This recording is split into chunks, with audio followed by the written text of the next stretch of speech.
Hey! You! Listening to this podcast right now! Do you want to hear a fucking podcast about anything and everything? Like movies, music, television, and more? Oh my god. Well, you've come to the right place. Subscribe to Journey into Comics Network, and you get Podcastrophe, hosted by me, Dick. Why not throw a couple bucks to the Patreon? It's your choice. Yeah. This is a Podcastrophe. That sounds so awesome. The following is a Journey into Comics. Journey into Comics. Journey into Comics. Journey into Comics. Journey into Comics. Journey into Comics. Network. Production. Nice night. Pizza dude's got 30 seconds.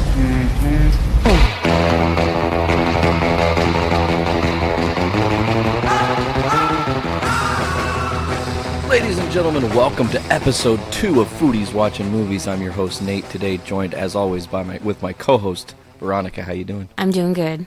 Cool. We're doing a bizarre podcast because our third guy isn't here. Poor boy can't make it. Mm-hmm. He's going to live tweet the movie we're actually starting right now that I should probably hit play on. Yeah, we're watching... go ahead and tell him. I was going to give it to you. Oh, well, we're watching the original Batman from 1989. It was Tim Burton. And we also have a special guest with us today. We've got Brando from Journey into Comics. Hey, how's it going? And also Game Addicts, and also Journey into Wrestling, and also formerly of Sort of Live, and I think that's been it. Yes, Right. As far as I know. You've done all the shows. The remote is the little one. There you go, you got it. I always forget. Remotes. She even said something. Should we turn this down? And you Yeah, go, I said, should we turn the movie I didn't down? realize it was that up. Wow. We also have another guest, and he gets to do his best to be Himself. the most himself he's ever been because the Yeah. Silent Rob is Silent on. Rob is here. But he's going to remain silent and just chill. Yeah. So He's just relaxing while we watch Batman. And Nate's eating some pizza. You know, this is Foodies Watching Movies, so there's got to be some food involved. and I'm using my fiery Hot Ones hot sauce. Mm-hmm. The bottle is now almost completely empty, and it's been about 2 weeks since he got it. Yeah. So it's safe to say it's pretty tasty. It's really hot and delicious, and it has ghost peppers and pineapple and tasty stuff. It's really a great hot sauce. It goes well with everything. Mm-hmm. Brando, you tried it. What are your thoughts? It was pretty good. I mean, it has I don't know. I kind of think the second one had a little more kick to it. Oh, the second one that he tried today was the... Go ahead and tell him. The Doyle's Made in Hell hot sauce. Yeah. And that one's 50,000 Scovilles, so it is definitely a spicier. This one's only about 14,000. So it's spicy, but it's not... But the Doyle's hot sauce is different because it has a lot of oregano in it, so it kind of takes on a pizza sauce quality to it. And it's less vinegary. It's more tomato-based. Right. I don't particularly enjoy eating hot sauce because I get terrible heartburn when I have spicy things, but I did try the Doyle's hot sauce, and I really liked that. Yeah. And the Hot Ones was really good as well because it has that like fruity, pineapple-y flavor to it.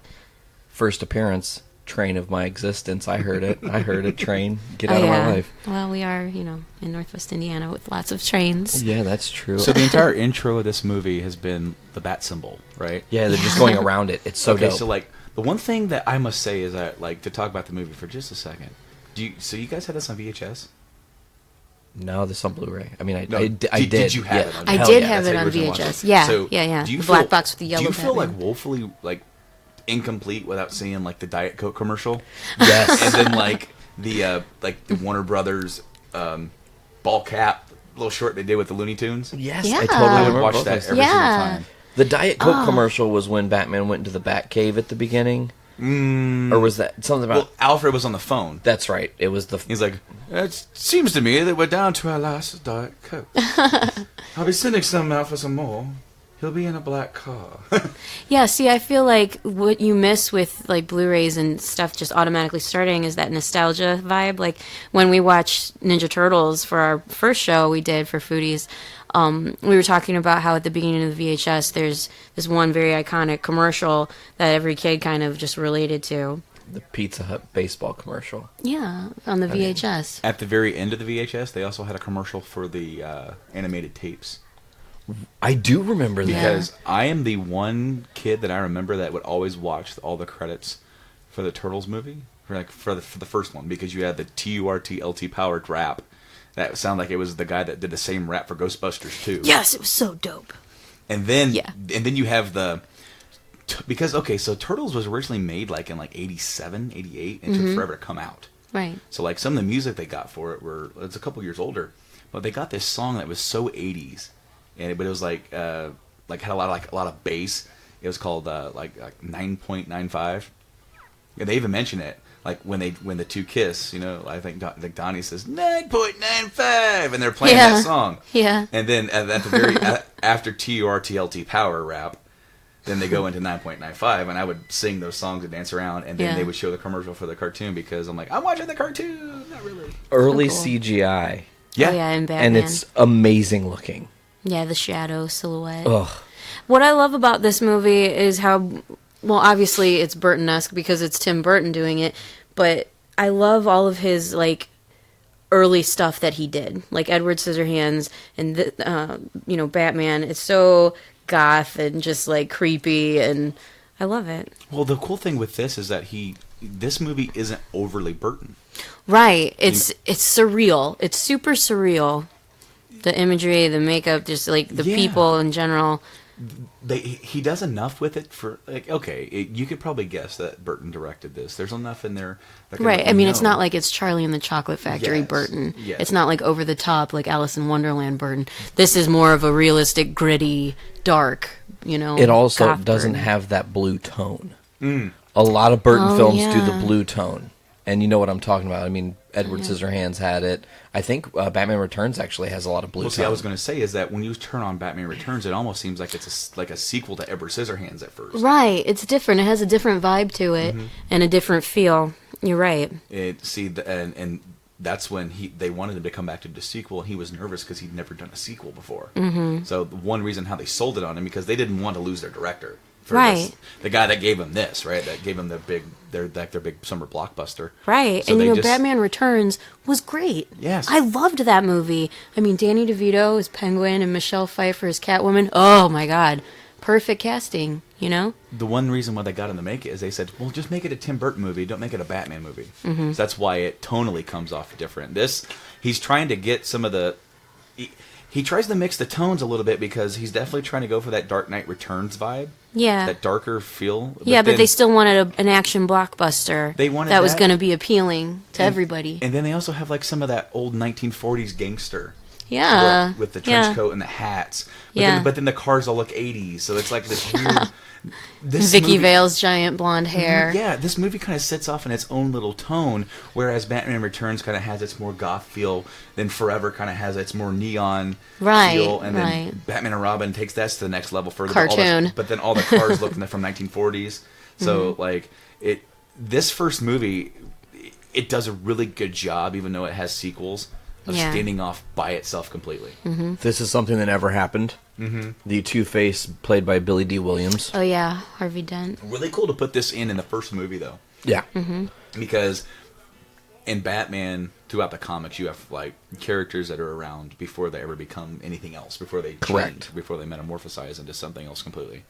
You know what I really enjoyed about this movie, too? As a superhero movie, it wasn't shoving plotline and villain after villain after villain into one movie. This had the Joker, And it did, in Batman Returns, when you had the Penguin and Catwoman together, but that was still done really well. But then when you start getting into, the later movies, it's just, okay, well, let's just throw this villain in here. Let's just throw this villain in here. These plots have nothing to do with each other. Let's just do it anyway. I'm pretty sure Batman and Robin was the first superhero movie to ever include 3 villains in one film, with Mr. Freeze, Poison Ivy, and Bane. Which had some hilarious editing flaws when you originally watched it. Now, could you, in 1989, or probably 87 when they were casting for this, have casted a better Jack Napier / Joker? No, he's perfect. I'm obsessed with Jack Nicholson. I've always loved him. I love everything that he's in. And he's so good in this movie. Do you know what the one... Just facially, Oh, yeah. One of my favorite lines in this entire movie is coming up here soon. And so me and my wife both have movies that we quote endlessly. Mine is this one. and I will say it as the movie's going on. It pisses her off. Well, she does the same thing with Aladdin.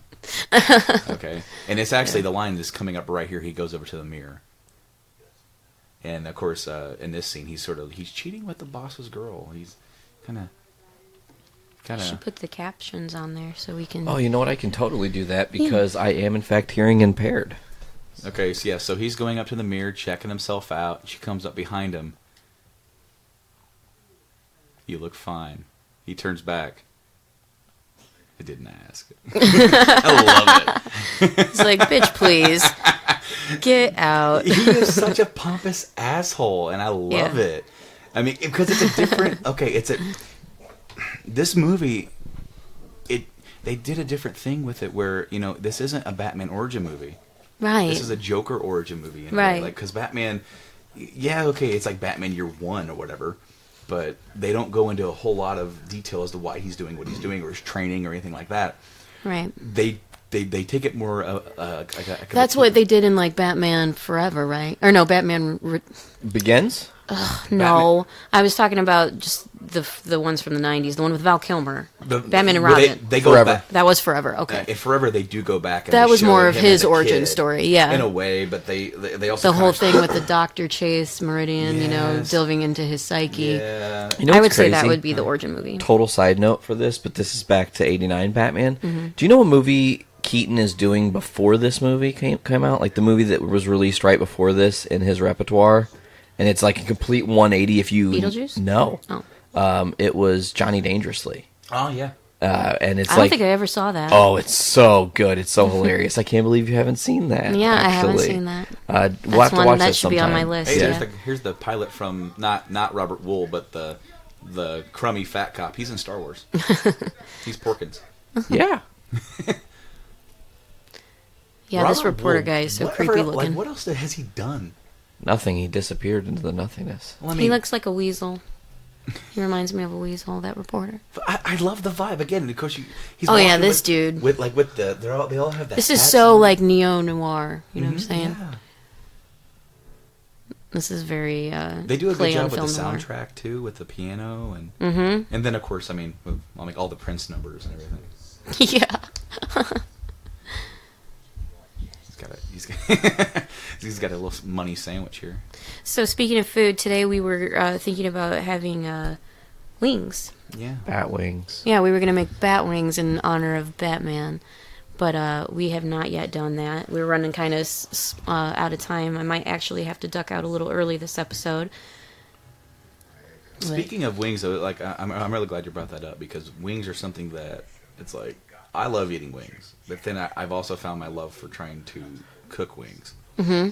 And yeah, you were saying you tried some interesting recipes recently. Well, so the recipe that I've been making the last couple times that I made them, and I made them for WrestleMania weekend. Anybody that doesn't listen to Journey to Comics probably should know that me and Nate usually get together. He usually comes down towards my neck of the woods around WrestleMania, at least for almost like 2 days. Like he stays Saturday and Sunday night, and we just bust out podcasts and hang out and watch WrestleMania and have a good time, and usually eat a lot of food.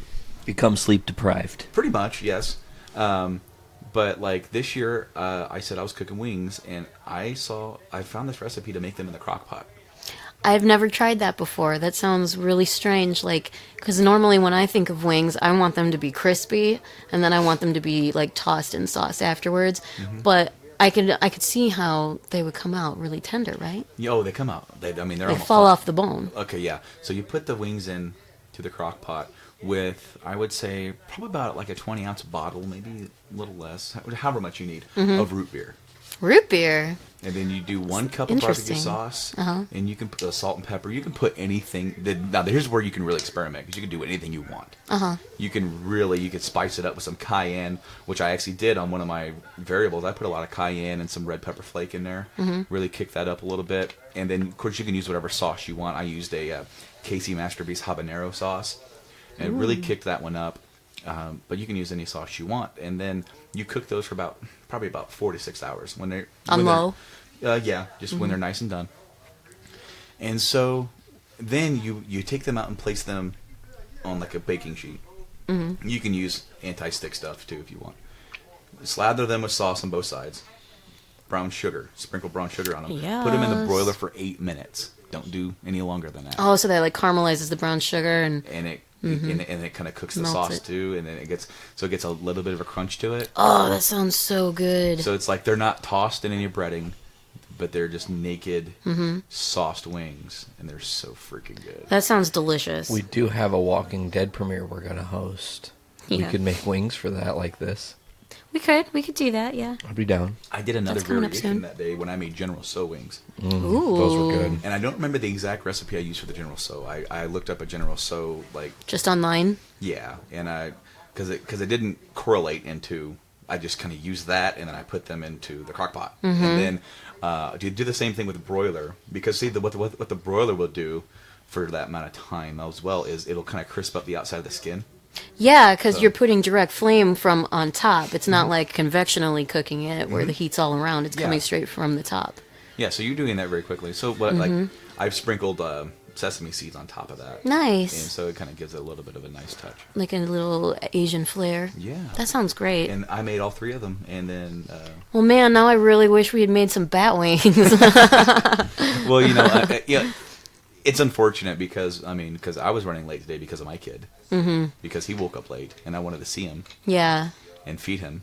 Yeah, I've got to pick up my little son a little bit. I mean, you know what? This is podcasting. This isn't like we're not like live on XM right now. Well, yeah. I gotta go duck out, guys. I mean, it is what it is. Really like laid back. I mean, Yeah. that, you know what? And it sort of didn't time out very well. But we're definitely gonna have to make some of those wings. Yeah, I'm sure we will come up with an occasion to make a massive amount of wings.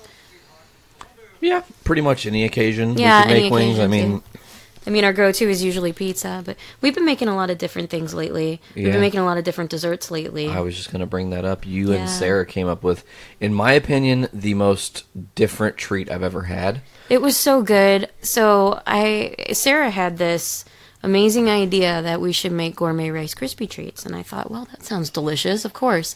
So we've been making different kinds, like different s'more kinds, and we were talking about maybe doing some with like caramel and pretzels and popcorn. But what I thought would be really good, because I was going to make caramel apples the other day, I thought it'd be fun to make cinnamon caramel apple crispy cups out of Rice Krispies. Put them in like a cupcake tin, and then you form it around in the tin and fill it with caramel and apples and cinnamon.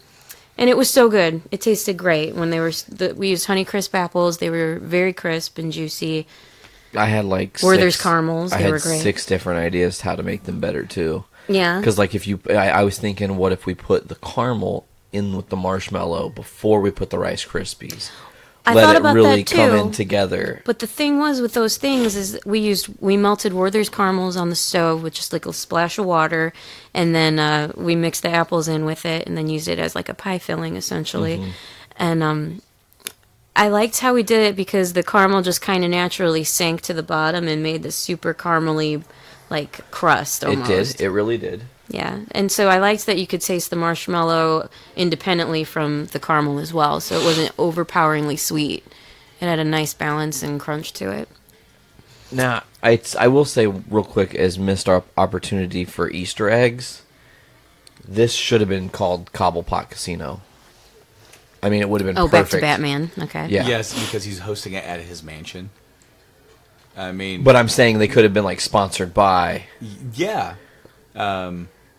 But I mean, I guess it would. But see, they didn't even go that route though. That's true. They in went the the end. different route of his origin. I totally love. I believe his name is Michael Gow. As Alfred. He's perfect. He is like He is Alfred. He is the perfect lovable. Okay, see the grandpa. guy in the background behind Vicky Vale? Yeah. Yeah. That's the Dance with the Devil and the Pale Moonlight guy later in the movie. Oh yeah, Oh. younger guy. Yeah. Yeah, it is. Can I just say how much I love Vicky Vale's white ball gown she's wearing? Totally. Like, how often do you get to wear a giant, fluffy white ball gown other than, like, your wedding? Never, because I'm a dude. Well, still. She looks like a little Barbie.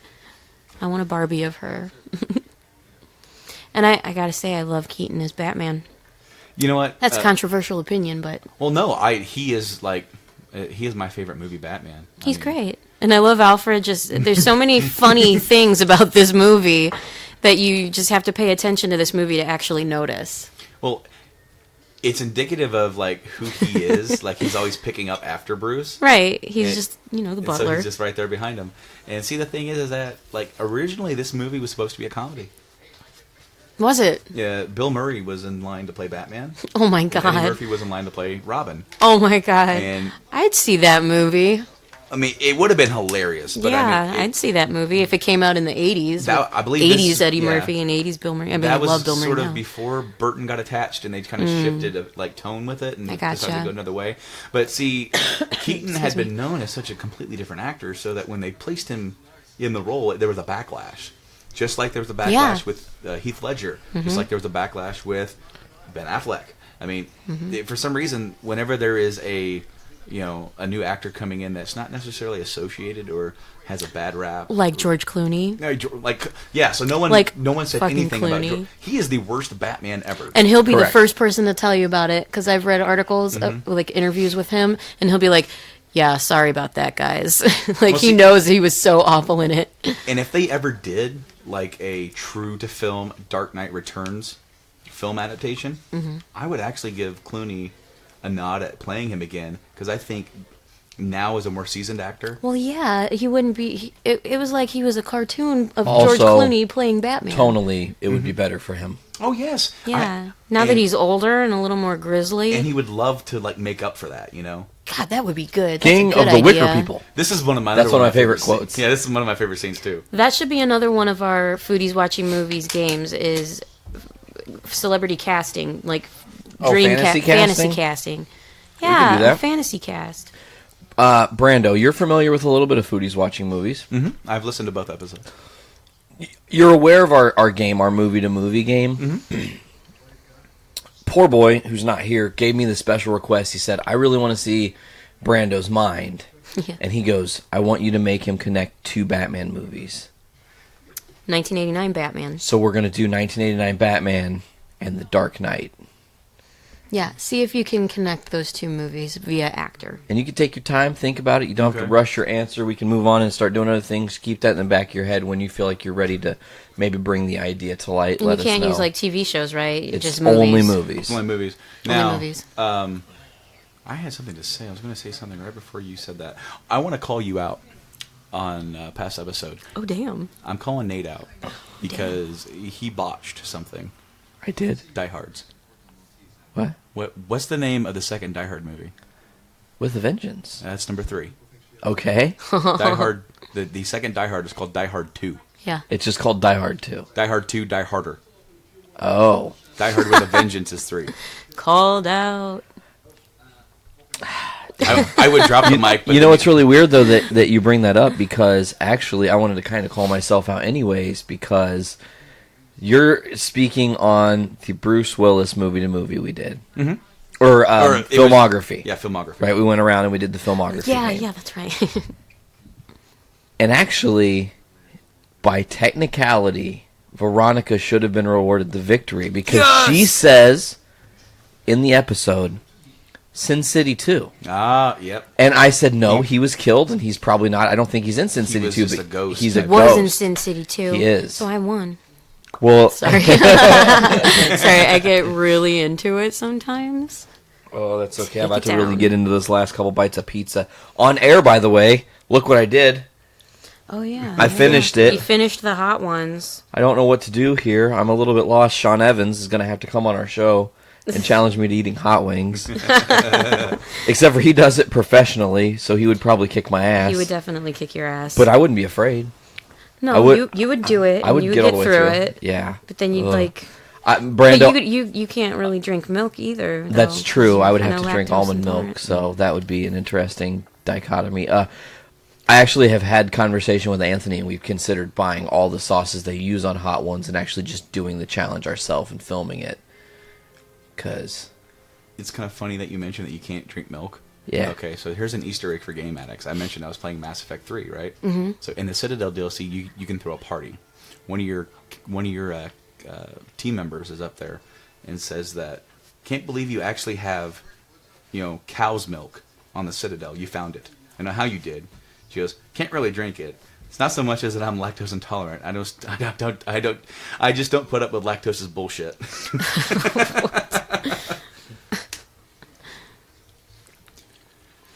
Oh, Michael Keaton with your those glasses. Look at how they loop around completely around the God, ear. those are like real 80s old man glasses. I need to mention something. This is going way back into the childhood. That scene, to me, fostered one of the coolest toys I never got to own as a kid.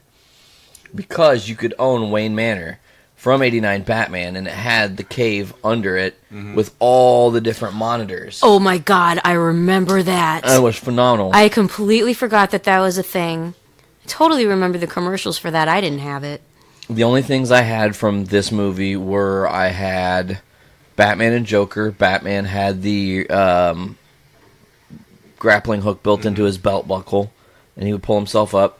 Joker had the squirting flower thing that you could have. I had the Batwing, and then Batman Returns toy line, I got the Bruce Wayne car, where if you set him in there, you could pull him back, and he would put on the bat suit and be changed into Batman.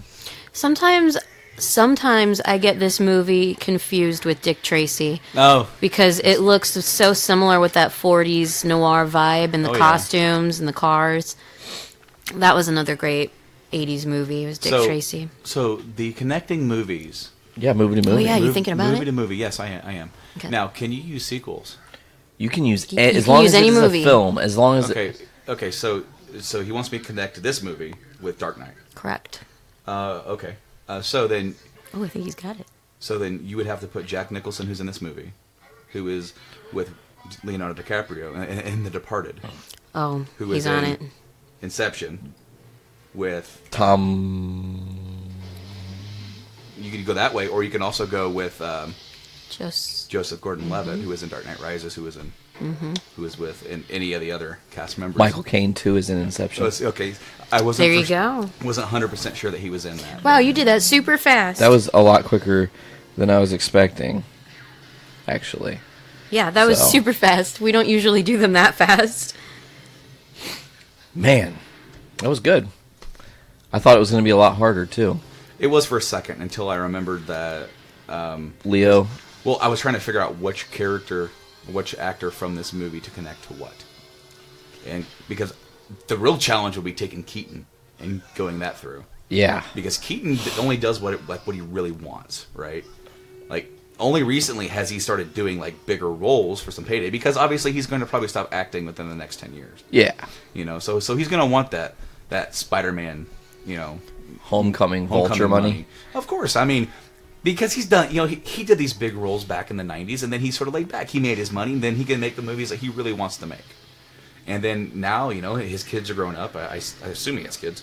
I want to understand how this shit got on all these people. Mm-hmm. Not shit all is happening. He fell into a vat of it, and it changed him entirely. Well, he pretty much drowned in it. Well, yeah, that's they're true. wearing boots and they have pants, you know. so Boots it's- and pants and boots I love and pants and boots and this pants old and boots. school gun ricochet sound. Yeah. Pichu, ping, ping. Boom. I love that. I just love how he's like, Is this the Batman where he can't turn his neck? yes. Sweet. Batman could actually not turn his neck until the Dark Knight. Yep. Wow. That was the first time that... Does he have nipples on his chest in this one? No. They didn't add those until, was it Val Kilmer, right? Kilmer. Was it Kilmer when they had nipples, or was it the Because it was the Well, final Clooney suit had of 'em. Kilmer. That's was for it sure. the sonar suit? Yeah. Had the nipples. I feel like I just watched that movie, the Val Kilmer one, not that long ago, a couple months ago maybe. Now I kind of want to watch the Clooney one because I love Uma Thurman. God, but that movie's so awful. I know, but it's a cartoon, you know. It's a cartoon for. What I would really like teenagers. to do, guys, if it's ever possible, Sure. you know, it probably may take a couple years for this to happen, but we should actually watch through every single one of them. Which Batman? Like, watch through this. All and the Batman Batmans. Returns, Forever, and Robin. And then, I mean, if we keep going, why not do the Nolan? And then verse? Batman Begins, and then. Yeah. But I mean, the thing is that, like, okay, so they get progressively worse, and then they get progressively better. Correct. You know, I mean, honestly, it's like you take the Nolan verse, and you're gonna say the middle one was the best one, best, even Heath just, Ledger. just a better overall movie. Yeah. But out of the three of them, there is not a bad movie out of those. That's right. Especially when They're you're all talking good. about this, because okay, I think it was a while ago. I was thinking about these movies because even though there's a direct connection, and it's supposed to be, I consider the Burton films and the Schumacher films 2 separate universes. Correct. Well, yeah. They have to be. Yeah. Because there's only there's only a few, because there are actors who are also portraying the same characters, Alfred and Commissioner Gordon. Right. And those ones are the same throughout.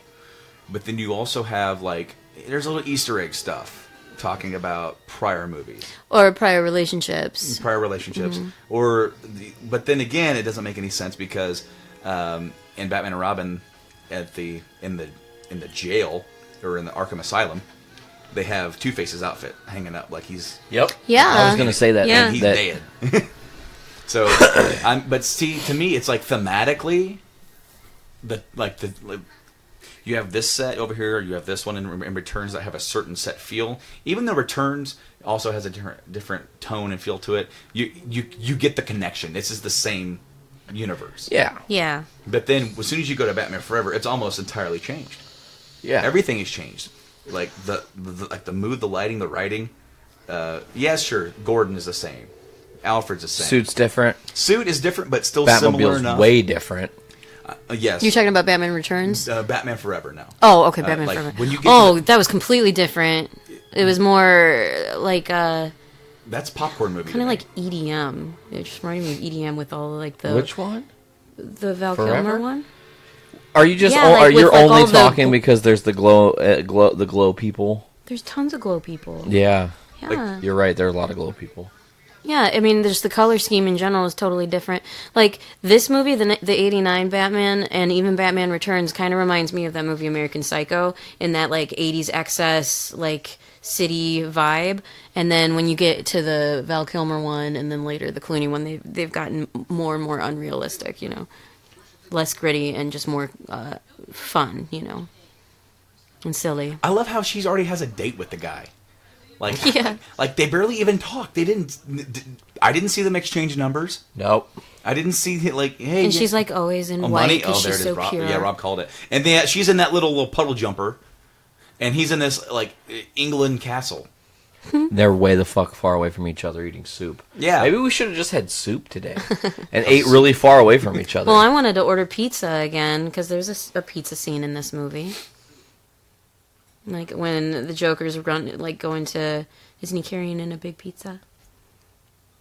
Well, I'll point it out when we get to it. Okay. I'll point it out when we get to Can you it. pass the salt?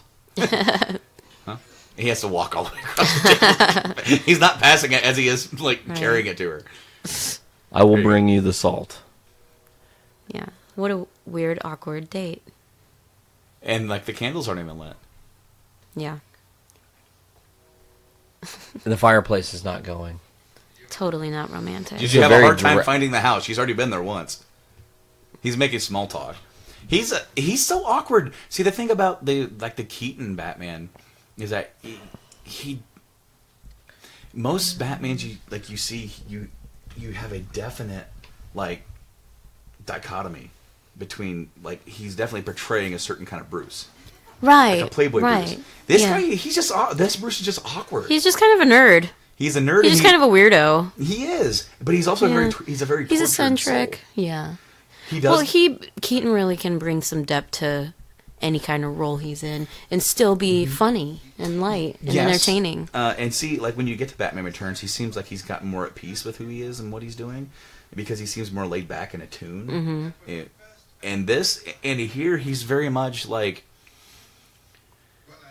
as Bruce, he's very much unsure of himself and keeping people at bay. Mm-hmm. And he's getting that lying thing down to people, where he kind of fibs to her and stuff about being out of town here soon. Mm-hmm. But when I feel like he got more tortured in Batman Returns because obviously his relationship with Vicky Vale was over at that point. Yeah. They just couldn't make it work with the duality of his personality. And I think that's why he was such a great love interest with Catwoman because she had the exact same problem. yeah, it definitely brings those two together. Yeah, and it makes it... that movie was definitely tonally more dark. It was, but it's the funny thing is that it's not totally more dark for Batman. It's because for Penguin, they do such a Beetlejuice-esque version of Penguin, and then for Catwoman, her story in that is so dark. Super dark. Like and Christopher Walken's in that movie. He was so creepy. Murder her in that movie. They kill her to death. Like, you could argue that sure they killed Joker here, but it didn't really seem like it was like she fell from a building and just landed on the ground. Yeah, that was in cold blood. Yeah. This Joker murder scene was self-defense, taking down a bad guy, but killing Selena Kyle was just like straight up savage. Oh yeah. But yeah, she was great. I almost feel like I wish we were watching that right now because I love Michelle Pfeiffer so much. We'll get to it. I definitely want to watch the rest of them with you guys. Yeah, Nate and I were just discussing how we wanted to start watching the whole MCU from the beginning. Yeah, that'd be cool. They do so many little things here.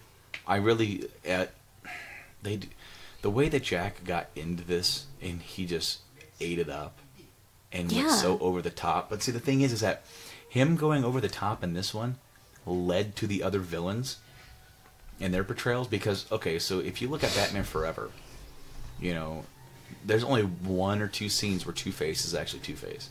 Yeah. The rest of it is just like, what if Two-Face were more like the Joker? Or then the Riddler, it's like he's the Riddler and he's riddling, but it's like, what if the Riddler were more like the Joker? And that's what you would definitely get with Jim Carrey. Yeah. I think Jim Carrey would make an amazing Joker. Riddler, okay, for the time period, it seemed to go okay. Let me ask you a question. I have not yet seen Suicide Squad, so I have no... Oh, you haven't seen it? Oh, I thought maybe you had seen it at this point. Have you seen it, Rob? Yeah. Well, guess what? You can say something. Okay. It's like, okay. You have something to say. Yeah, here. Oh, I can't enable him. Here, use my microphone. What do you want to... Well, I want to know how Jared Leto was as the Joker compared to what we're watching now. Like, what can you say about that? Because I haven't seen it, and I want to know. Did you like him as the Joker? I didn't mind him as the Joker. I don't think he was really, that good. But I don't know. Because he was totally different than any kind of other Joker that, has been portrayed in the movies anyway. Yeah. Based on, the previews and the reviews and all the shit that I read about it, it seemed like he was pretty outlandish. And I think Rotten Tomatoes gave that movie, 29%. Dang. Yeah, it didn't get really critically well reviewed. It didn't have a lot of Joker, right? There was more than I thought there was going to be, honestly. Yeah, because I heard that a bunch of his scenes were cut. Yeah, and supposedly all those scenes were cut and stuff, and it's I still felt like there was way more than I expected. Yeah. Would you watch him in another one? Would you want to watch him in another one? The problem with that movie for me is I don't feel like it fit in the universe that they're trying to build. With Superman and Batman. Justice League and all that. It's supposed to be in all that, and it didn't feel like it was... Like a different vibe. Yeah. I gotcha. Would you recommend seeing this movie? Yeah, I would watch it again, honestly. Okay, cool. Well, that gives me a little hope. I just want to say something. Not to in this, but this scene's about to end here. I love how they got Jack Palance for 2 scenes. Jack Palance is such an old school Western actor. He's a good actor. He's a tremendous actor. Man, he's intense. Now, this scene is their first appearance of the Joker. Yeah. And there's actually a flaw in this scene. What is it? When he comes into the light, when he says, maybe we can cut a deal. And then he comes into the light, walks in, points. He's got purple on his neck, on his suit. Oh. Now, that they did something to his little jacket to give it that purple tint. And it just stained him or something? Well, it stained off on his makeup. And they actually went back and fixed it and did another take of this. Uh-huh. But this take was better. Oh. So even with that flaw, this made it into the movie. I love... Oh my gosh. He's just so dramatic and so charismatic as the Joker. What a day. God, he's so great in this movie. What movie am I thinking of that had like a dead Jack Palance. Was that City Slickers 2? City Slickers 1. yeah. In City Slickers 1, he plays Curly. Curly, and yeah. He dies on the cattle trail. Yeah. 2 is his twin brother, Duke. And they think that he's come back from the dead to haunt them. I loved those movies. God. You know what's funny? So many I was good trying ones. to find a way to connect Jack Palance to Dark Knight for a second. I bet you could with like Billy Crystal. Mm-hmm. I bet you could do it. I bet you could, but then I'm like, no. Because with Billy Crystal, you could go like the Meg Ryan route, and she's been in movies with people that have been in everything, like Tom Hanks. Mm-hmm. I love that game, the movie-to-movie game. Yeah, it's not bad. I like how he's just upside down. Like, what's he doing? He's sleeping like a bat. I know, but contextually, it makes no sense. No. Yeah, I love the makeup that they did for the Joker because it's you could still see Jack Nicholson in it. It's just like an extended version of him. My sister's going to school for professional makeup, for makeup effects for movies out in California. She loves it. I love how, with the cheek makeup they did, how he can still have that really sinister look with his eyes. Yeah. But still have, like, the smile that's, like, scarred into his face. He's got great eyebrows. Oh, yeah. Jack Nicholson's eyebrows are legendary, obviously. And honestly, so are Keaton's. Well, yeah. Yeah. Like, I remember, like, playing Fallout 3. And like the character creation is so bad, my guy ended up looking like Michael Keaton. So then I just hit the mic. Hello, That's people. funny. But so I actually purposely made his eyebrows look even more like Keaton. Oh, dope. Just so I could have a young Michael Keaton. I kind of wish they would have brought Vicky Vale back for the second movie. See, there's a... What I liked about her was that she was like a photojournalist, right? Mm-hmm. She was like decorated and has gotten all of these awards, and she's like a woman kind of on her own, which I can appreciate, you know, in a romantic interest for Batman, you know? Like, she's kind of her own person doing her own thing and giving zero fucks. Keaton's got a 5 head. I was very surprised they didn't bring back more people from the first one. Like the whole stuff with Harvey, with bringing back Billy D. Williams. Yeah. Or bringing back Robert Wool as like the reporter. Because they have a whole scene where they're selling newspapers and talking about the Penguin Man. So why couldn't Robert Wool's character be like the Penguin Man? First it's the Batman in this movie. Yeah. And then it's all about the Penguin Man. Mm-hmm. Yeah. You'll never believe what happened to me today.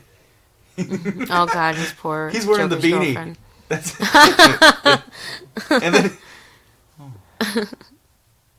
She collapsed too nicely. I'm just laughing and sipping his martini. Well, he's technically been dead, so he's got nothing left to lose. No, I just love it. He's just going to enjoy his afterlife living again.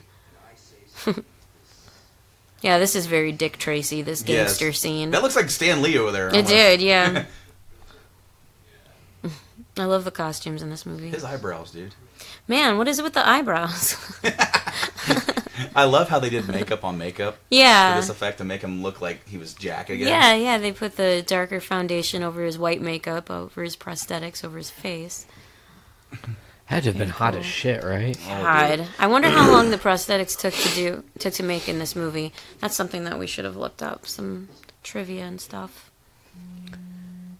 Dang, getting blowed up. I know, my phone's a-going. Oh. Okay, well. Sorry. It's no biggie. I love... this is maybe one of my favorite scenes in this movie. Oh, man. This It's gonna be a hot this one movie in the has old town tonight.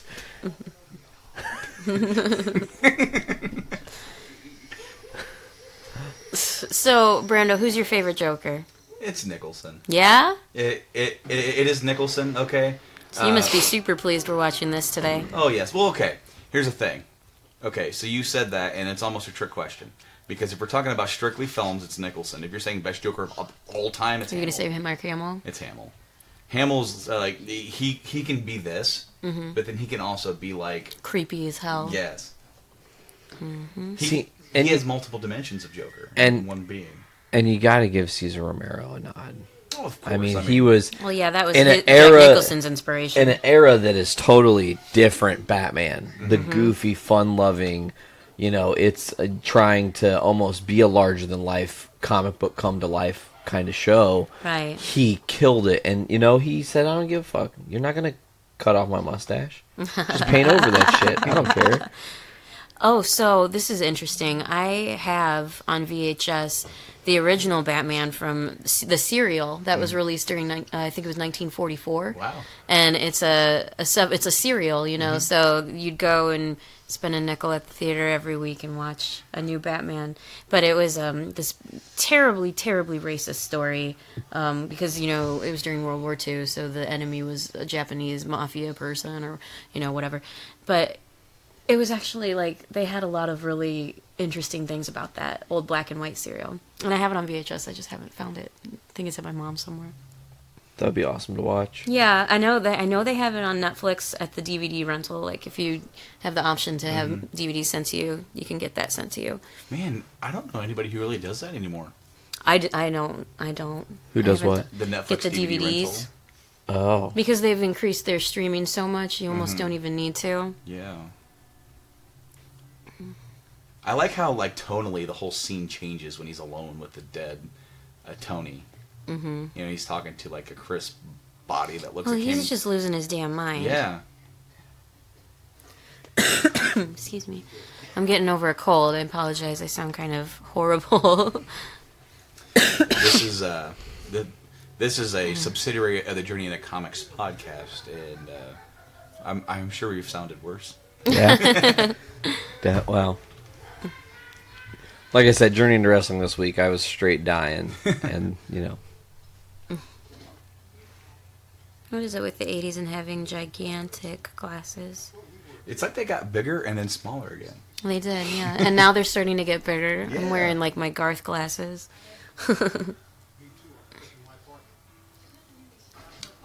I like how they've been a partner for a week. Yeah. He just wants her. Oh, he does. Yeah. He's jealous. He's so jelly of that Bruce Wayne money. So this podcast is kind of turning into a Batman riff tracks. I feel like that's been our thing the last couple of times we've done these. They've just turned into riff tracks.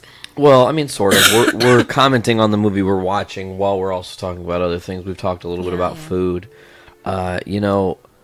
Honestly, I just made a roast yesterday. It was the easiest thing on earth. Yeah, roasts are great. But I mean, I went a little ham with seasoning because I do that from time to time just to see what happens.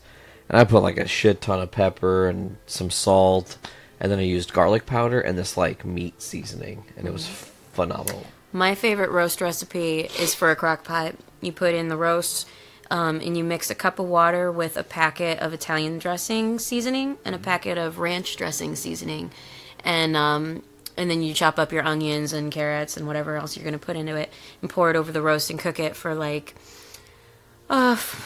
4 hours on high, 8 hours on low, something like that, depending on how many pounds your meat is. But I love that recipe because it's so easy. It's literally just a packet of ranch and a packet of Italian dressing with water. And it makes this really, really flavorful gravy. And then you can make a little slurry with some flour and turn it into actual gravy for mashed potatoes and serve it that way. One of the best things about making a roast is taking the leftover roast and making it into a barbecue. Oh, yeah. I have fresh leftover roast, and I did not even consider barbecuing it. All you gotta do is put it in a pan on the stove and put some sauce in there, put some extra seasoning in there, and let it cook up and stir it up. And it's You could do that and put it on a grilled cheese with some thick ass Texas toast. Yeah. And just make pulled pork, or not a pulled pork, but pulled. I guess it is pulled pork. It is. Pulled pork grilled cheese roast. Pulled roast. We made pulled pork grilled cheese sandwiches, and we posted our picture on our Foodies Watching Movies Instagram, which we update, pretty regularly. Foodies Watching Movies. At Foodies Watching Movies. And Poor Boy's gonna live tweet this movie on our Twitter tomorrow, I think. And so you go to Film Foodies on Twitter, and you can actually see his live commentary on what he thinks about the film. Mm-hmm. I'm excited to kind of follow along. Since you couldn't make it, at least. Yeah. At least, so I think it is good that we're doing a little bit of a riff track. That way we can get some of our thoughts in. Yeah. Yeah, well. yeah. Now, I mentioned barbecue, and on the other podcast we did today, Game Addicts, I mentioned that something about smoking barbecue. Yeah. And I learned how to do that this year, and I've made it 3 times. And I just made it over Labor Day weekend again. And oh my god, So you buy like a pork shoulder. Okay. Probably 8 to 10 pounds. Probably what I would say is enough. Bone in, which I'm not sure if you can buy a boneless pork shoulder, but bone in is what I buy. And then you make this rub, and it's got like cayenne, cumin, brown sugar, salt, pepper, chili powder. Might be one other thing in there. You mix that all up, and you just cover this thing. Any vinegar or tomato or anything like that? No. Is this just a dry rub you're doing? This is okay. You can use mustard. Okay. And I use a honey Dijon mustard. And you can put that on first, and then put the rub on if you want, or you know, like last time I actually kind of forgot, and then I just covered. Since it was already covered in the dry rub, I just squirted mustard and just. You know what? I think that would be the way to go. I think what you would want to do is to cover it in the dry rub, so that way it really gets into the meat itself, and then that way after the mustard starts kind of melting off, as it will when it gets hot, you'll still have that flavor of the dry rub. Okay, so then you go in there, and I just have a regular grill. It's a wide grill, So I put all my. I do a. Put a little a mound of charcoal, and then I light charcoal, put that on top of it. That gives you a nice slow cook. And then put wood chucks, whatever. And then you just babysit it for about 8 hours. Damn. And then Excuse me. Cook it, turn it about every hour until you get it about 165 degrees internal temp. And then you're going to want to wrap it in tinfoil and finish it up to about 195, 200 degrees. And what that's going to do is that's going to allow it to get nice, tender, and juicy on the inside, while not getting it too crunchy on the outside. There's still going to be some char there, and then by that point you take that thing in, and it's just going to fall off the bone. It's going to yum. And then very similar to like some other barbecue places or whatever. Not it's just got so much raw flavor, juice, and then whatever sauce you use is just condiment. You don't drown it in it. We've been eating some pretty good barbecue recently from this local place, Bomber's Barbecue in Munster, Indiana. Oh my God, best St. Louis ribs ever. Yep. They're so good. Hands down. And they make all of these incredible sauces. Did you hear Brando? Huh? You want to say that again? That's where I had lunch. Oh, that's right. Yeah, he had Bombers without us. The hell, Brando? Not cool, bro. Rude. Yeah, but no, Bombers is the bomb. It's very good. I was under strict orders to bring home Bombers. There's Bombers in the fridge right now. Oh, for your wife? Yes. Well, yeah, we had that last time you guys were up here, and it was delicious. Every time we're up here. Well, yeah, Bombers is the best. They have the best ribs. Their baby back ribs are good. My favorite is the St. Louis, and you get the full slab, and they come with baked mac and cheese and cornbread and curly fries. Oh, so good. Their sides are so freaking good. Their sides are fire. Honestly, if I lived here and I would actually get out of because I only come up here a couple times a year, I would try everything on the menu. But I mean, it's just a matter of I get up here, it's like I want a sandwich. We actually have a friend who works at Bombers. He's in this band that our band played with, Belladonna, at our last show. And I didn't know he worked there, but I just ran into him the other day and said hi, and that was fun. Does he work behind the counter, or does he? Yeah, I think he's a cook. Oh, cool. Yeah. It's weird we're getting noticed in public and shit now. Oh, yeah, our band. Yeah. Nate and I are in a Misfits piano tribute band. Punk rock piano. Punk rock piano, yeah. We just call it piano. People think that it's just all pretty and beautiful, slow music. No. We play pretty dirty piano. Yeah. So that's been fun. It is fun. It's a fun way to spend time playing some Misfits. Mm-hmm. It's really neat and unique. Especially very timely since they just got back together and did that show. Yeah. It's so weird too because we started this a year before that, and then all, like midway through our being 1 year as a band, like right at about the halfway point, they announced they were reuniting for Riot 2 Fest. shows, and we got to see them at Riot Fest, and it was fantastic. It was everything we wanted and more. And it was about the time that that you guys were ready to play live. We just had our first show like a month ago. Couple of weeks about ago. a month just a little over a month. A little over a month ago, we had our first show in Valparaiso, and we've got a couple more gigs coming up, like several in October and a few in November. And, one down in Brando's neck of the woods in December. Oh yeah, New Year's Eve we're playing in Lafayette. So that'll be Doom fun. Room? Yeah, I think it's the Doom Room. He hasn't given me an official venue. Okay, Because so- he books for things other than just the Doom Room. Well, okay, because he will book like Doom Room Presents. Yeah, exactly. Like other venues. yeah. We're still waiting to get the So, like it's that still one under lined their up. umbrella. In fact, I want to say I read something that if it is at the Doom Room, I think they do video. They record do. of all They their do stuff. live recordings. They do live full-on recordings of of every every band show. that plays there. So, I thought that was pretty cool. It's pretty neat. They've had bands come up from like from Brazil. Oh dang. yeah. I can't remember exactly. A podcast buddy of JIC is Blaine. Yeah. I think he even lived there for a while, That's cool. like at the Doom Room. So, he's in tight with these guys. He's played with some of these guys. Yeah, I'm looking forward to that one. That'll be a fun show.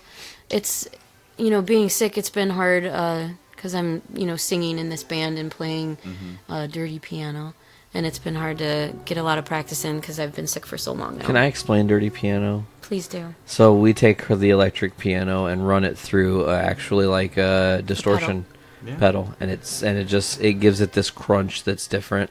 Yeah, it gives it kind of a white noise effect where you're still playing the bass notes, so you can hear it tonally. And it kind of reminds me of that show Stranger Things. Okay. Like that weird 80s vibe to it. But I love it. It's fun. Excuse me. Oh, this part in this movie always freaked me out when everybody started turning into clowns. Ugh, creepy. Action news.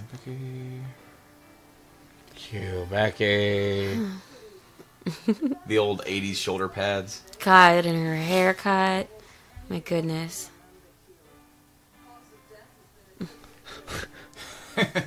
I like it how later on when they figure out that it's all cosmetic and makeup, so they don't know what combination of which is causing it. Yeah. So they come in and they have all the newscasters with pimples and all that other stuff, and they just look generally ugly.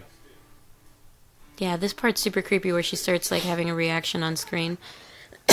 She's like, ha ha ha ha. Mm-hmm. Like, oh shit, what'd I do?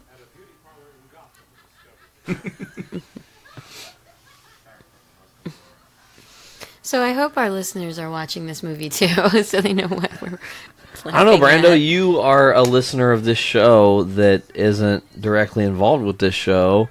We've done 2 riff-tracky kind of movies, not necessarily saying you probably didn't watch the movie when you listened to it. What were your thoughts? Well, okay, with episode 0 with Twister, I don't know Twister like you guys do. I last time I saw that movie was in the 90s, so that was just listening to you guys talk, and I can imagine it.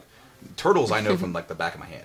So the minute you guys were talking about a scene, I knew exactly what you're talking about. Yeah. And I would hope that if whoever's listening to this episode, if they're going to come to the conversation, they're going to hear us talk about this movie.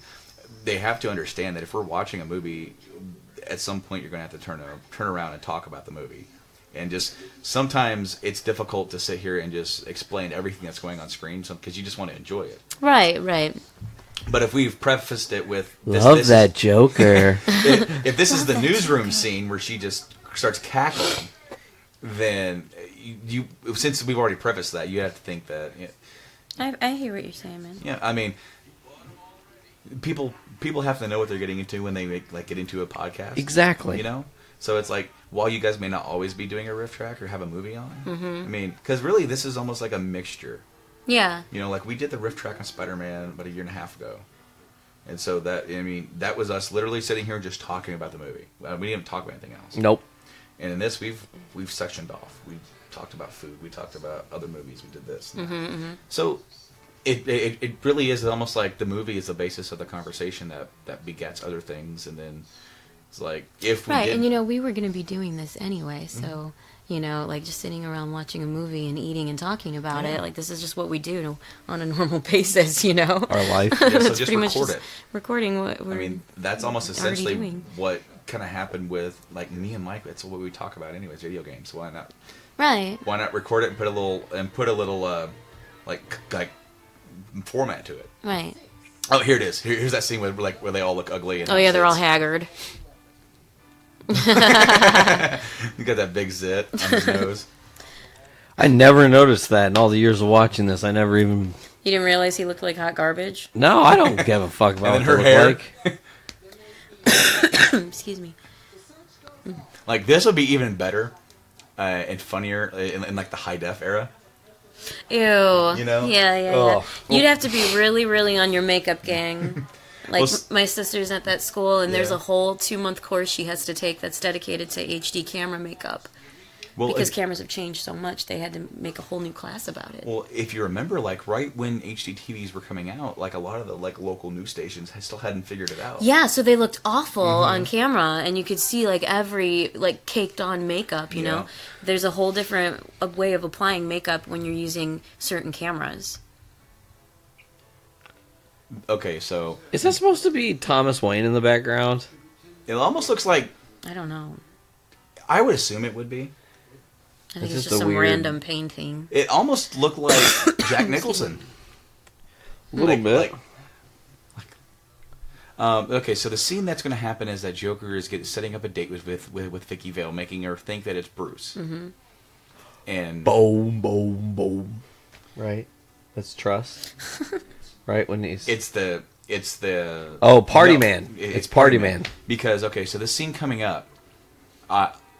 This whole scene of Joker tearing up this place is near and dear to my heart. You know what I think I just noticed? Huh. I think that was... Like, that statue could have been... was it Jebediah Arkham? Is that his name? Hmm.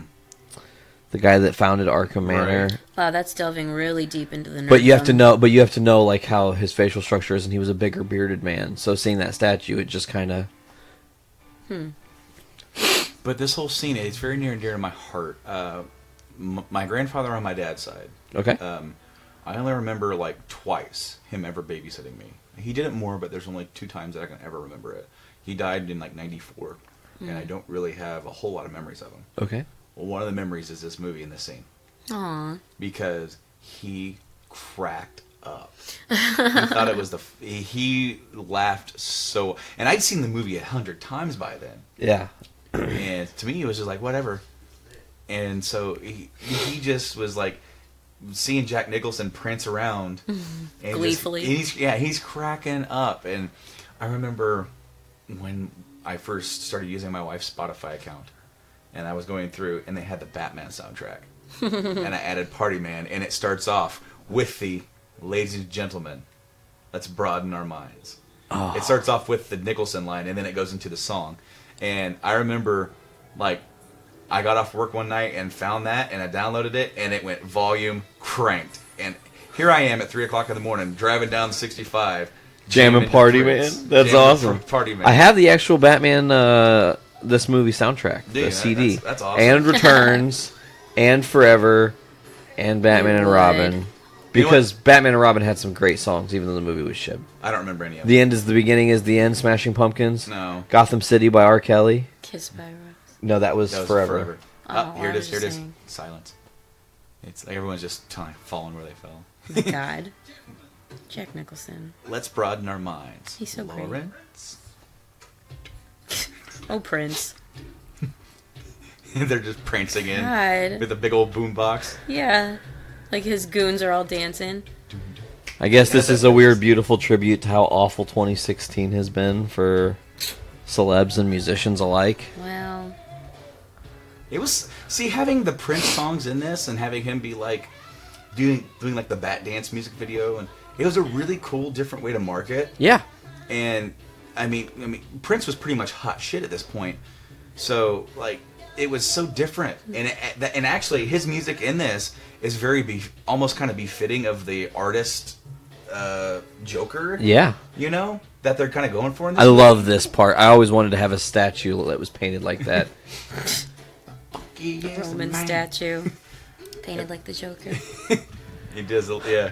A little mock of the statue, knocks it over. They do this whole little like musical number, and it's just amazing. They just have their big boom box. I can hear my grandfather cackling right now because of this. All this art getting destroyed, and you're just dancing like a fool. To him, it was just so funny and like outlandish. Like I don't remember anything else about him watching this movie until this scene happened. And then he gets the last painting, and Bob is gonna. Oh, is that really creepy looking one? Leave it. And there's Vicky Vale sitting there with the cat. Like, the fuck is happening? Again, I got to remark on how weirdly fitting stuff in this movie is. Eminem's mom. Oh yeah. Wow. Eminem's and I love his lighter for the candles, Yeah. flamethrower. God.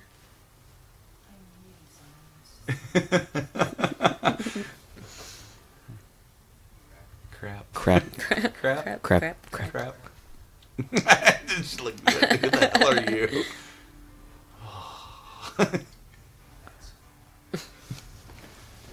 Oh yes. Well, guys, it's getting on. I've actually got to skedaddle here. I got to go pick up my little son, but I had so much fun doing these podcasts with you guys today. We did the other episode, Game Addicts. Yeah, I'm so excited to have you here and be able to do this. Yeah, me too. We got to do this more often. It was fun. And next time, actually make some damn bat wings.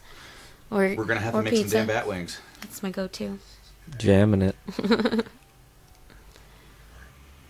Oh man, this movie is just. I know. I don't want to leave. I'm like sucked in. You should just, traffic's bad. Oh. I'm just saying. But what if traffic really is bad and it makes it Yeah, even and then I'm like worse? super late. I need to go get my little baby. Well, My little baby I'll boy. save that comment for off air. Okay. My thought on. I love this. You must be joking. Do I look like Do I look like I'm joking? Sorta. Well. God, See, his makeup's like, there's creepy. only a few times in the movie, like, where he really gets, like when he's laughing, he gets that gleeful look on his face. But other than that, he just has this really sinister, psychotic look on his eyes that mixed with it, like with a smile makes it, he's just creepy. Okay, have you ever seen the movie, real quick before I leave, have you ever seen the movie The Witches of Eastwick? With Jack Nicholson and Cher and Michelle Pfeiffer. What is it? Susan Sarandon. The Witches of Eastwick, the movie that I asked you to... Oh, the one that we were watching on our way to Mississippi. Yeah, and then you like deleted it and we didn't get to watch it all. Have you I ever don't seen this know movie? that I She deleted just threw it. you under the bus. No, I She fucking did. I'm Well, Cliff I'm super Burton, pissed about it because I wanted to watch this movie. It's like my third 30 favorite years movie later, all over ever. again. Excuse me. But yeah, he in the movie The Witches of Eastwick, he plays like a version of the devil, and he's so good in it. It's just like I can't even describe him. Have you ever danced with the devil in the pale moonlight? I mean, he's great. It's like all this like humor and darkness all in one.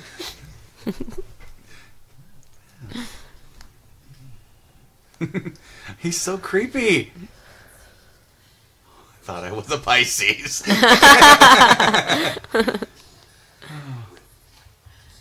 God, he's such a freak. Oh, and then she Serious grabs the raper water. face. Boom, and he's like, Oh, the Wizard of help me. Oz here. Because all his makeup's coming off. Yeah. and then she's like, oh my god, what have I done? Water. Oh, hope you're okay. And cue the bat. On that note, men, this has been a very fun day of podcasting, It has been. and I can't wait to listen Oh man. to the other ones. You know, this is only like the second or third time he's actually been on screen in the suit. Yeah. You know, like, Batman Begins, you go through a whole hour before you even see him in the suit. And while this one is the first time you see him, he's in the suit, but then there's a long period of time where he doesn't really do anything. That's true. He's rich, bro. I love that there are like designated Joker mobiles and With stuff the symbol on. Yeah. and stuff. Yeah. Is this the first time or the second time we see the Batmobile? No, they haven't shown it yet. So this is Didn't the they first show time. it in the Batcave? It might have It been was like there. parked Yeah. in the Batcave at It the might have beginning. been there, yeah, but this is the first time we're actually seeing it in action. Well, yeah. I remember at the Six Flags Great America that we would go to, they had the replica of the Yeah. Batman car. Yeah, we actually we went there on our senior trip. Yep, rode that. Yeah. Yeah, and they had the Batmobile there. My favorite Batmobile. Yeah, of me all too. time. It's pretty great. I love it. It just I had the Hot Wheel toy and it didn't even have the paint on it anymore. I still have I had a the Hot Wheel toy. on-card Ertl era Batmobile. Like, which I think you're thinking Hot Wheel, but it was actually Ertl. Whatever. Was the company that That might have been. first made it. Because I had that, and then they came out with the Bat ski boat, Yep. and I have that too. I actually still have that somewhere. Oh, that's awesome. All right, man. I've got to go. Take it away. Okay. Consider it taken. Good to see you too. Bye, Rob. Take care. All right, guys. Drive safe. So as V is leaving the podcast, Brando, we're kind of back to Journey into Comics, sort of. What happened? What happened? It's we can just fall into old habits and talk about this great film. We were going to do this a long time ago for Journey into Comics, I think. We were going to Actually. finish up the Spider-Mans, and I think we talked about, after we got done with Spider-Mans, doing all the Batmans. Yeah, and I know one time we joked about doing all the Star Wars, but I don't think so, Jack. Star Wars, too big. I love this, by the way. Oh, the little shields thing? Yeah, I mean, it looks Cover like a the whole giant wiener, but I mean, Well, it's like, it kind of looks like a snail. kind of also true. I love how these guys are just like just shooting with Openly. these revolvers. Because They're also a terrible shot because he wasn't Mm-hmm. covering her. so he gets his grappling hook. He's like, okay, I think we can both. Seen the grappling hook. Yep. Well, is it this first? Yeah, in the Ace Chemical. Oh, that's right. Yes. Because I was thinking at the beginning of the movie, but he used the batarang. And then he stops. They must have casted her, and like when she's in the casting room, she goes, and they go, "Scream for me," Yeah. because that's all she does in this whole movie is scream.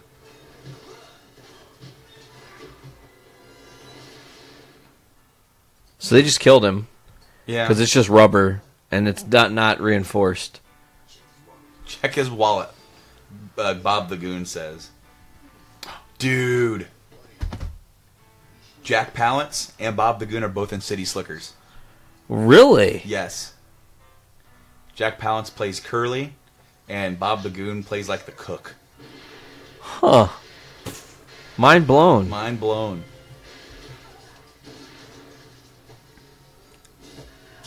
I love that. You know, this is so. I think that's a. I will say that was one thing I noticed about the Turtles movie or when we did the Turtles episode 1, I was like, oh, that's awesome, or oh, I love that. I said that probably 80 times because it's like, childhood. They do this gag again with the badass with the sword. Oh yeah. They do this gag again in Batman Forever, Yes, they do. where he's like some badass martial artist. Yeah.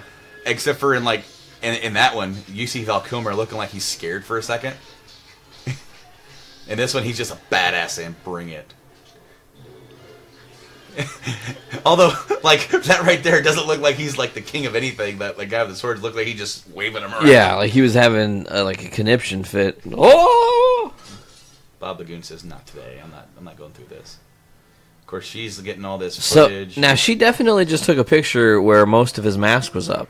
Yes, but I mean, how well was that going to come off with that with that flash from all the way on top of the building? That's true. That is very true. But then again, who knows? I mean, we don't know what kind of optical zoom. Batman did it before Google. Self-driving car. There you go. That's not a self-driving car. Every time I see police cars in movies now, I think about the story that Stephen Williams, who was in Supernatural. Oh. And he was also in Blues Brothers, and he talked about how they screwed up and destroyed the wrong cars for Blues Brothers. Woo! I think I most closely associate this scene when I remember Batman, from my youth. Driving on the fall road. Yeah, and this is kind of like Wizard of Ozzy. Yeah. It's dark and Second creepy. Wizard of Oz reference then, because they just did one with Joker in the makeup. Yeah. Oh yeah. Well, see, here's the music. I mean, of course, Danny Elfman did the score here. You know what's weird about Danny Elfman? Total off topic, but I think I know what you're gonna say. you probably don't. Did you know Danny Elfman did a movie in the 80s called Midnight Run? No. And tonally, it doesn't sound anything like this. But I can tell you that the sound that Danny Elfman created isn't his own creation. I knew that you were gonna say that. And do you know whose creation it was? Steve Bartek, who worked with him in, was it Oingo Boingo? I think they were in together, right? I know he was in. Yeah, well, Steve Bartek was also in there, and he was the chief orchestrator for Danny Elfman during this time and moving forward through all the Burton era stuff. So, little piece of music trivia. You were going to say, though, Danny Elfman and his song. Well, I'm just... Anytime Elfman does anything with Burton, okay, it kind of has that same feel, right? And even though we've said that this movie was done before Burton really had a deep Burton feel. It's like maybe Beetlejuice. Correct. Beetlejuice could count as Burton-esque, you know? But there are things in here that definitely are Burton-esque. And then, of course, after this, he did Edward Scissorhands, and that one is like, that's Burton. And then Batman Returns. It's covered with Burton. And it's really disappointing because Burton had to be talked into doing Batman Returns. And then he did it. And I mean, wasn't there talk he was going to do the third one? And he had an idea for the third film, and he went to go meet with the powers that be at Warner Brothers, and they said, we're going with something else. Harvey Dent and Ivy, right? Was the third movie because they turned that into the comic. I don't remember if that's the case. I know that he actually went to them with an idea, and it turned up with them. They felt that Batman Returns was too dark, and even though that they had given him the free reign to make that film the way he wanted, they felt like it was too dark. And well, because I think there was some controversy where like parents complained about some of the Happy Meal toys, and the Penguin was too grotesque. And so there was complaint about Burton's vision of Batman was too dark for the kids. And it's actually funny because you guys watched Turtles, like for your first official episode, and Turtles 2, they never used their weapons. Not at all, because they seemed too violent. Because the parents complained about the first movie being too violent. So in the second movie, they had their weapons. I think Donnie might smack somebody with a stick at one point. Yeah. But that's it. They just have their weapons and they just go. They do workarounds. Like I think Leo has them out in the beginning, and then he like throws them into the ceiling and then jumps on them and then kicks. And then that's why Michelangelo has like the yo-yo. Yep. And then he has like the sausages. When I was a kid, Turtles 2 was my favorite movie. Out of that, as an adult, Turtles 1 is my favorite movie. Yeah. That movie is so freaking good. And there are parts of it that still really hold up to this day. Yeah. I really enjoyed listening to you guys talk about that movie because it really is, like, that movie and this movie are probably my two most watched live action movies. As a kid? As a kid. Correct. Me too. I mean, maybe a year or two later after those came out is when I started watching, like, Terminator 2 and RoboCop and more action stuff that my parents somehow allowed me to watch. Now, of course, okay, so Batman just like brought Vicky Vale, and he cracked the code. She just felt her boobs. He took the film. He's like, you're not gonna put any pictures of me with my unmasked face, and any newspaper. I don't think so. Look at that old school fan that's on the file cabinet. It's gonna go back in just a second. Look at that.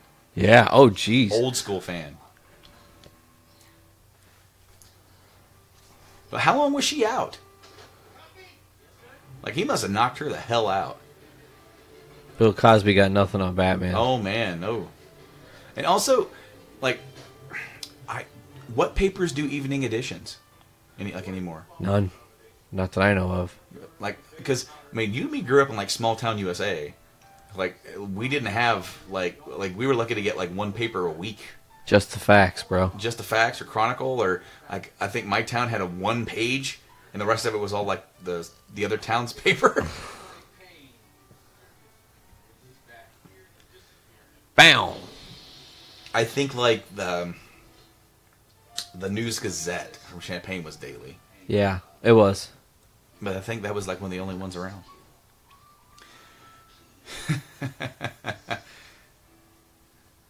Oh, Bob Lagoon. Always around when Jack needs somebody.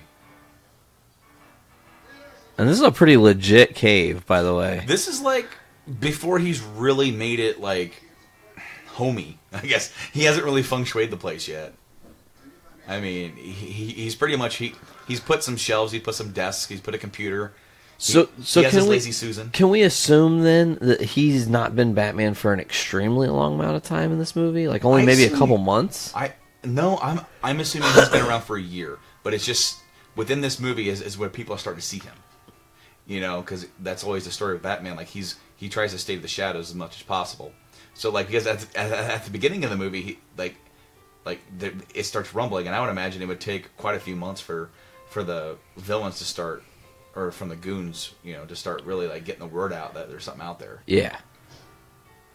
Now she's really pissed at him because he no-showed at the dinner. Yeah, he did. But what she doesn't realize is that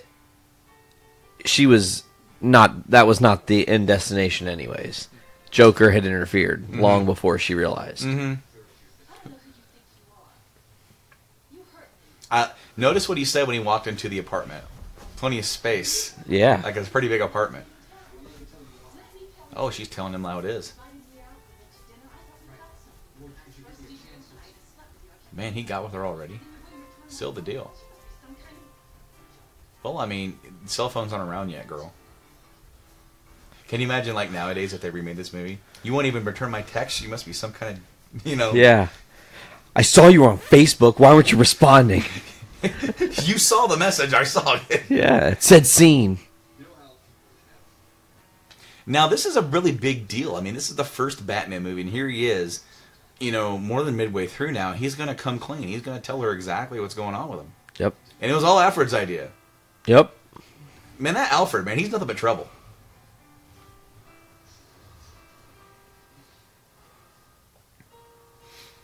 There is... Okay, so... Can I just say, I think also, he always picks the worst time to tell people. Do it as Batman.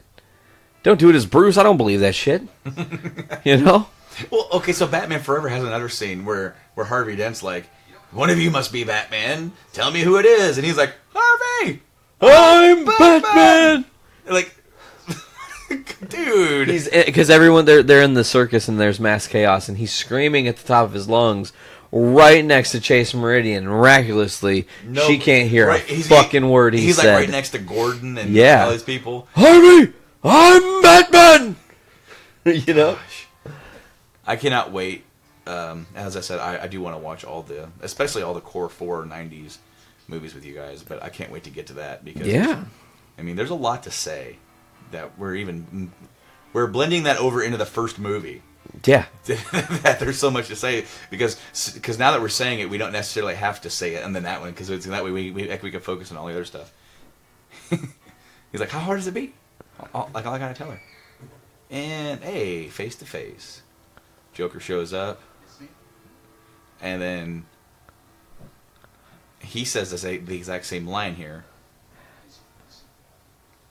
Lots of space. With him is Bob the Goon and Mustache Vinny. This is what I'm going to call him because I don't know what his fucking name is. So here's Batman getting ready to pull the old Clint Eastwood from Back to the Future. Yeah. But like he did it with like that small little metal tray. Silver. Okay. It's a silver tray. Okay. And how long has that popcorn been there? Long time, probably a couple weeks. I mean, you're not talking about my popcorn thing. You're talking on her table. No, yeah, I'm talking on her table. Because that's probably a couple months, actually, to be quite honest. I'm not talking about your popcorn. Without breaking some eggs. Bam!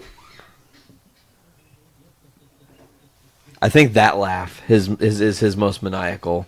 The nasally kind of under his throat laugh. Spell.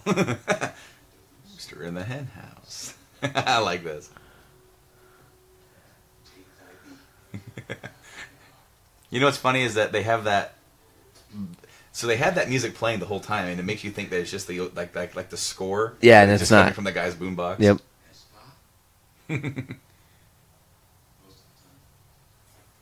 Bob the Goon. Hey, you guys, check it out. And here comes badass Bruce Wayne. I know who you are. Okay. So. Now this the scene with Keaton is really like this is like your weird whacked out Keaton from like you think from the 80s, you know? Yeah. Because as Wayne, he's very dark, brooding. He doesn't really raise his voice a lot. And then he's telling this story, and then he kind of goes crazy and he twists it, right? I mean, I really wish that... I kind of wish that he would have gotten a little bit more development in Batman, like, Returns. You know? Because, really, he's just there.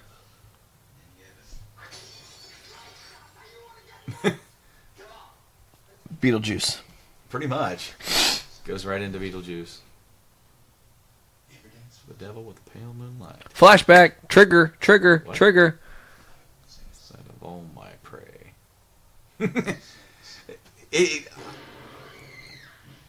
And see, that tray's not very big. Like, Bruce is a great actor. I like that line. Never rub another man's rhubarb. Because nobody says the word rhubarb anymore. No.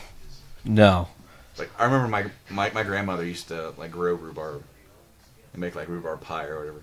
Rhubarb pie is awesome. Yes, it is. Absolutely. On the outside. Now, see, okay, like what I was saying is that in Batman Returns, it focuses so much on the Penguin and on Catwoman. And Batman's sort of just there. Yeah. He doesn't have a whole lot of development. Nope. You know, none. Which is why I think, number one, why Keaton declined doing Forever. Yeah. Was because he's been there, done that. And from what I'm understanding is that if Burton were on board, Keaton would have been on board. But when the moment they got rid of Burton, Keaton passed. Ugh. Now look at that big old bullet dent in that. That's gonna leave a bruise, dude. Yeah. Like, there's no way that doesn't bruise a rib. And it's a hand. With some dead flowers. Did you notice that they had earlier on when they were at the here at the news place, they had that drawing of the Man-Bat in the suit? Yeah. Did you notice the signature on that? Was it Bob Kane? Yeah. It was Bob Kane. Yeah. And I'm pretty sure he actually drew that for the movie. I think he did, but I may be wrong by that. Is this microfiche? Are they using microfiche? Thomas Wayne. Dun dun dun. If you'd have done your damn job as a journalist, you'd know this. Here's old Knox, man. Knox is doing all the work. You get none of the credit. I know, man. Or any of the action. Yeah, he's getting no action, and honestly, I don't understand why he's not in the second movie.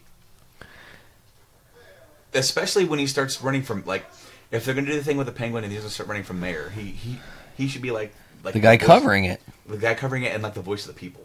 Yeah. You know? Like, he should have been at like some of those galas when he was like when he bit that guy's nose and everything. That nose bite was always gnarly to me. Oh, dude, and it just gushes, you know? Yeah. My nose... Dude, Penguin really freaked me out when I was a kid. I got in trouble for renting that movie. What? Yeah. Okay, think. What was it, 92? Something like that. 91, 92. Probably 92 by the time it came out. Mm-hmm. My parents sent me with my grandparents to go rent a movie film. And they told me illicitly, you are not allowed to rent the new Batman. It's too violent. Too much. You don't get to see it. So I went there with my grandparents and I talked them into letting me rent Batman. I was just like, my parents don't care. That's cool. So they rented it for me and I got it home and I got in trouble. And then I cried enough that I got to watch the damn movie. And it wasn't that bad. It was a great movie. Christ. See, around that time, my parents were letting me watch RoboCop. Yeah, different career paths here. And then I remember Rob got in trouble once for renting Spawn. Yeah. Oh, that's bummer. But that is pretty violent. I had to take it back. You didn't get to watch it? No. How far did you even get into it? I don't even think I got to watch any of it yet. Really? So, like, you didn't even turn it on and it has, like, all the credits with the Hellfire? Yeah, it was like... Hit the table with my boot. She found out that I rented it before I... Got to even put it in the VCR. Did she even know what it was? She had. It must have. Because, I mean... But your mom was like so out of touch.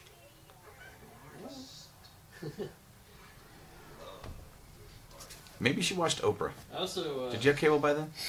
No. No, okay. Never mind. Well, actually, it would have been on Channel 3 anyway. So maybe she did watch Oprah. But the first Turtles movie, I actually got in trouble, and I wasn't able to watch that. Damn. It wasn't because of the movie. It's just because I didn't listen to them. Ah.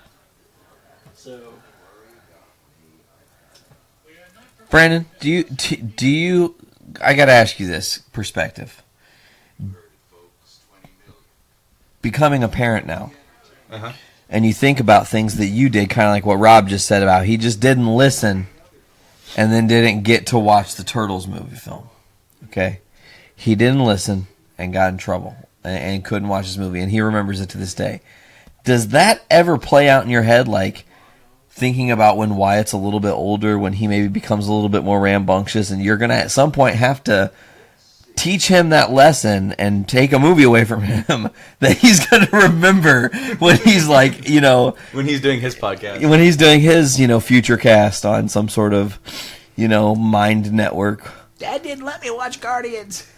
Yeah, Guardians 2 came out and Dad wouldn't let me watch it. Bastard. Oh, man. I really, really hate being, like, the bad guy parent. Oh, yeah? See, the thing is that one thing that I admittedly need to work on is my patience. Like, I have a lot of patience in teaching. Yeah. But, like, right now, he's not at an age where he's understanding. Right? He isn't. So it's like trying to feed him and he just keeps trying to grab the spoon so he gets food everywhere. Tell him no. And he does it again. No. Does it again. No. Does it. I start getting mad. Well, yeah. So hold on, really quickly. So they're walking out of the, like. Did they have like the Zorro thing in the background, or was that not in this movie from the Monarch Theater? I don't know. I don't know if you actually see that they went to see Mask of Zorro. Because historically, that's what he goes sees. I yawned and it is like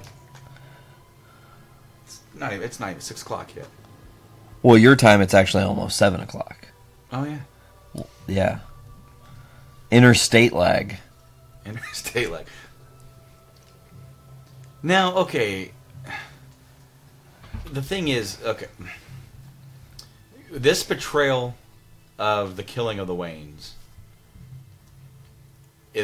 They do it, and the way they shoot it's really cool because it's really obviously like a flashback.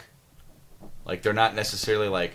The way they just kind of awkwardly stand there, and the interaction isn't exactly as, like, you would think a normal people would be. Correct. Is indicative of how, like, adult Wayne is remembering this happening as a kid. Now, how do you like this twist? Because historically, in the Batman comics... Joe Chill. Yeah, Joe Chill does not it, the Joker. Not the Joker. How, like, this pissed some people off. How do you feel about that? Honestly, it's an interesting twist for the era. It's again, it's a case of Batman versus Superman with the Martha thing. Mm-hmm.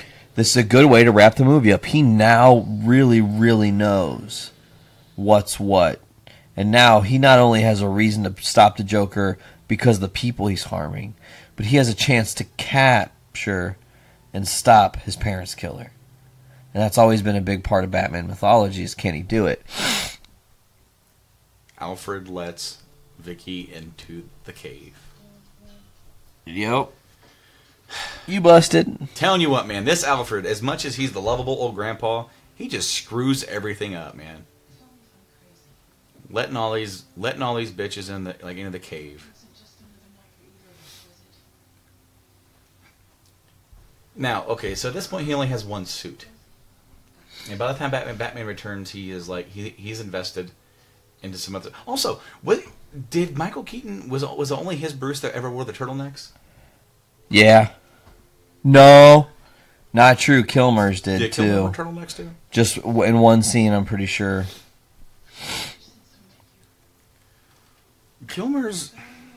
I don't dislike Kilmer's portrayal. He was a better Bruce than he was a Batman. Well, but He was too soft as Batman. he's a different Bruce.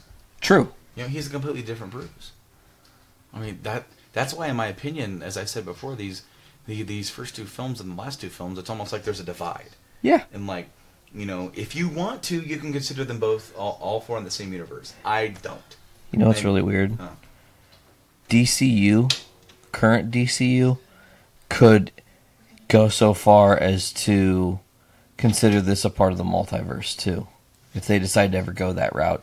And there are different Batman multiverses. You know what I'm saying? Mm-hmm. That wouldn't be too far of a stretch for them. Well, I mean, because then you can even include like the Nolan movies. Yeah, absolutely.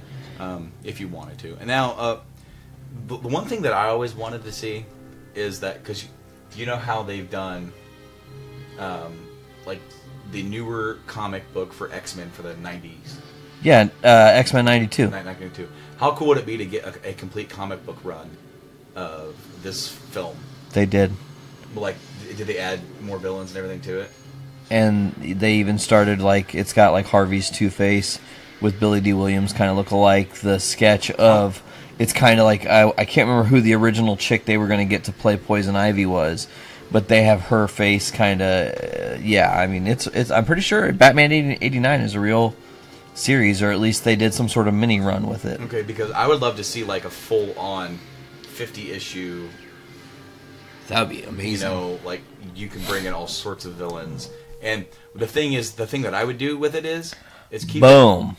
Keep it tonally like this, or you know, keep it in line, because don't go into the Schumacher era and make it all colorful and all that crap. Nope. Keep it the Keaton Batman. Yeah. And then add like where you can add more to it. The thing is that we can't do that now, like in the movies, but we can do that in other medium. Or how cool would it be to do like an animated movie with like Keaton coming back to be able to play Batman? That would be awesome, just voicing it. Yeah, just him voicing it. And then I mean, if you could get the funds to do it, like how cool would it be to get Jack Nicholson to come back for a flashback or to do something with Joker where they do like a sequel to like. Isn't it true though that Nicholson didn't technically, like, his Joker isn't technically dead, and they always teased that they were thinking about if down the road having him come back? They were going to do, in one of the movies, they were going to have Harley Quinn be Joker's daughter, and I think that was going to be, I can't remember the name of the movie. Batman. So yeah, Batman and Robin, and then it was going to be Batman and Invincible. Oh, I'm gonna look that up actually. Yeah, because Nick Cage was tapped on to be the Scarecrow. Because they were planning that while they were making Batman and Robin, and then Batman and Robin tanked so badly that it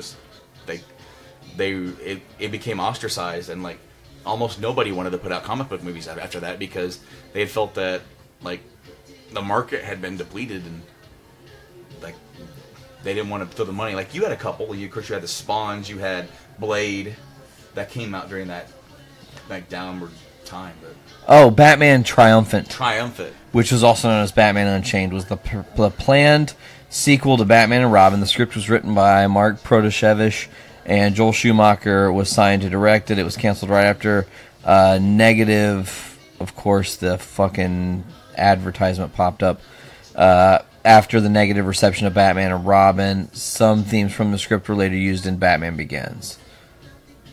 And it says George Clooney as Batman, Chris O'Donnell would return, Alfred would return, Nick Cage as Jonathan Crane and the Scarecrow, Courtney Love as Harley Quinn, actress never hired, Jack Nicholson, Danny DeVito, Michelle Pfeiffer, Tommy Lee Jones, and Jim Carrey, respectively, would return in Batman's mind as a result of the Scarecrow's fear toxin. Mm-hmm. Damn, that's a good-ass idea. You know? But it never happened, never came to fruition. No, Batman and Robin killed it. I mean, they only had like a year to make that movie. And actually, I wanted to say that after Returns, the falling out with Tim Burton and the ending of his run doing Batman essentially set up a negative stigma for comic book movies for a long time before it even had happened. Because if he stays on for forever and it becomes a different kind of movie, we don't know what would have went on thematically if they would have let it get darker and darker, and maybe we would have got something really unique and special. Instead, they were so afraid of that darkness that they 180'd into this kind of goofy, bizarre, quirky thing. And then people were soured on it. Obviously, from that, the Superman Lives movie never gets made. And then, X-Men tonally is only so dark, but it could have been much darker. You know what I'm saying? So these movies really are the cornerstone of the genesis of great comic book movies, and also the death of great comic book movies at the same token.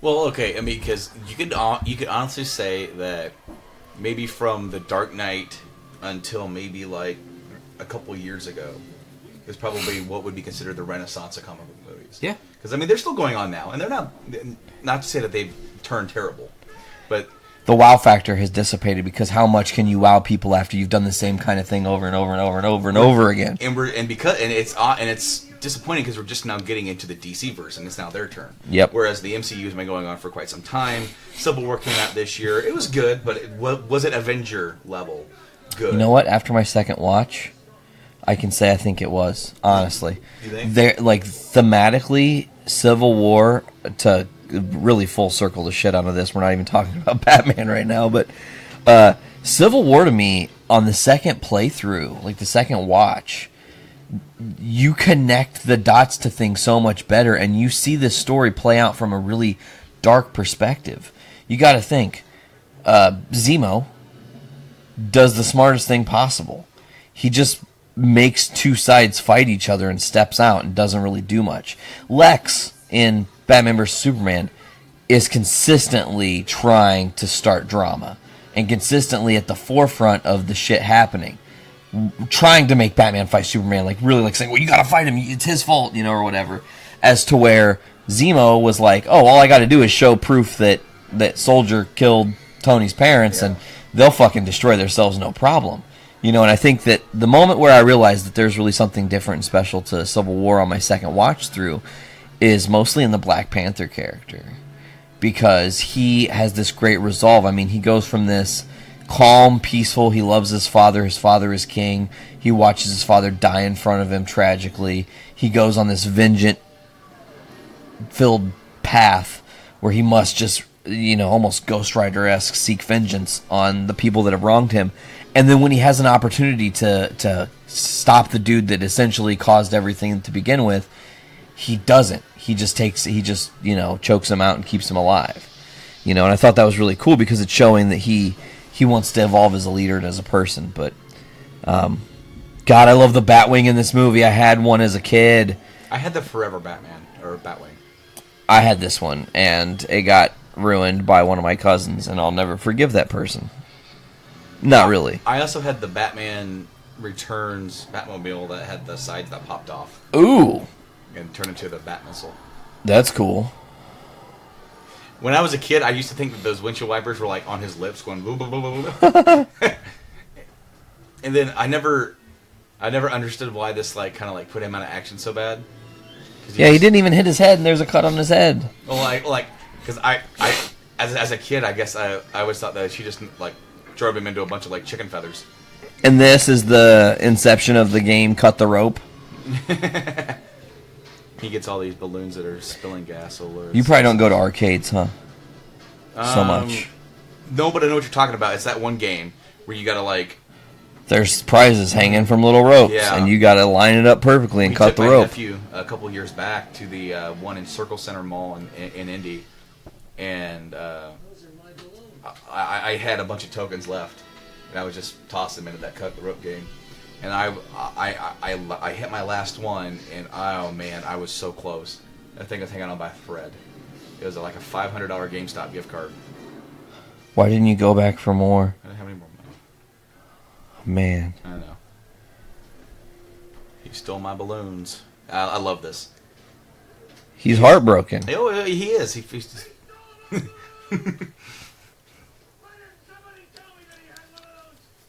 Things. He can't even name it.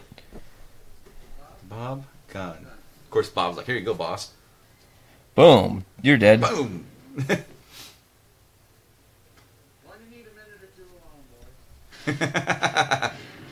And see, they had like these random goons that like that one guy that was like just talking. They said, "Get out of here." I want to say that he's involved in like the last, he's like one of the last goons that are in the tower. Yeah. I want to say so. Oh, they did this thing with the moon And the bat symbol. Yes, that's cool. Did my cat just startle you? That was awesome.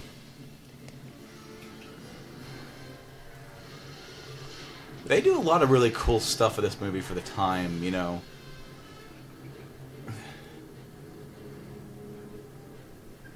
I do... Okay, so they made a big deal about the Ben Affleck Batman shooting off missiles and guns. It's like, what the hell? As you just saying. You're not saying anything, you're just no, holding your head. I know, I'm pointing at the TV because it's exactly what he... I mean, look... Nicholson's about to pull out this gigantic fucking gun. That pistol with like the 3-foot. And Batman is openly shooting at him with 2 Gatling guns. And somehow has the worst aim ever. This guy's, it's like he went to the stormtrooper school of like how to shoot. Yeah, he misses. So he like, so you can honestly say that most of these guys that he's trying to like shoot, so they don't die. And granted, you could say that we don't necessarily know if Ben Affleck's Batman killed anybody per se. And some of them may be just gruesomely injured. And here we go. He's going to pull it out. Here's that pistol. The Johnson pistol. Oh, man. I love that gun. And he doesn't need to kill him. He just needs to take the bat wing out, which he does. Engines whirring. I love subtitles, by the way. I do too, Brando. We never even, I don't think, talked about that. Dixie Carter, terrorist. Is that on an episode of NXT? Yeah. It was after Asuka won the title. The first night she defended. And whoever she defended against, when they were showing replays before that or something of NXT. Yeah. Dixie Carter, terrorist. And that's not what was said on... Not even close, dude. It had nothing to do with it at all. There was nothing that even sounded remotely like Dixie Carter or terrorist. And I went ahead and tweeted at Hulu. And they actually said that someone on their production team was going to get on fixing that error. I never went back to the episode to see if they fixed it.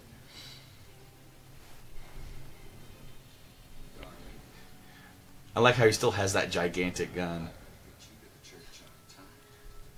And he's all like... Doesn't he like... He collapses the gun down. I think so.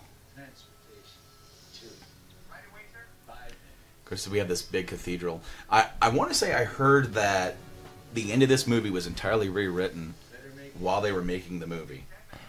Really? Because Nicholson and I don't know who exactly went. Nicholson and Burton or something went to like a play of Phantom of the Opera over in England while they were making the movie. Oh. And they had the big showdown. So then they wanted to do something like that for Batman and Joker. Dope.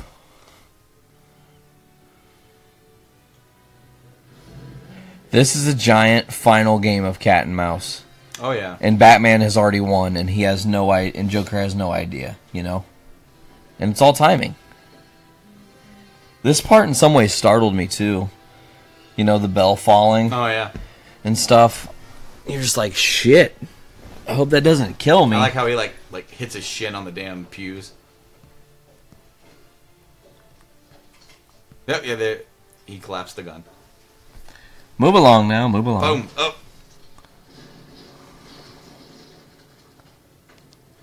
Hit his shin on all those pews. Knocks them all down. He's like, what is that? That's a bizarre noise I wasn't expecting to hear. That can't possibly be the Batman. He couldn't have survived that plane crash with that bat plane. I like how he has to like totally like bend his head back to look up. He's like, hold on. And actually, I'm pretty sure that the movie Batman, and eventually him being able to turn his head in the Dark Knight, inspired the New 52 look to where he could, because also in the comics, even though he would move his head, that was not something that they even thought about in the design. You know, it's his neck. He can move his neck. Yeah, well, see, the one in the comics it's more cloth ridden. Also than it is, true. Like armor or like the big or like the rubberized look they made for the movie.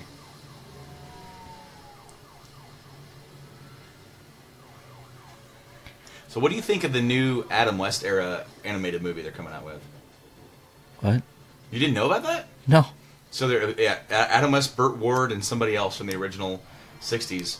They're all coming back for a '60s style animated movie that's coming out in November. Really? Yeah.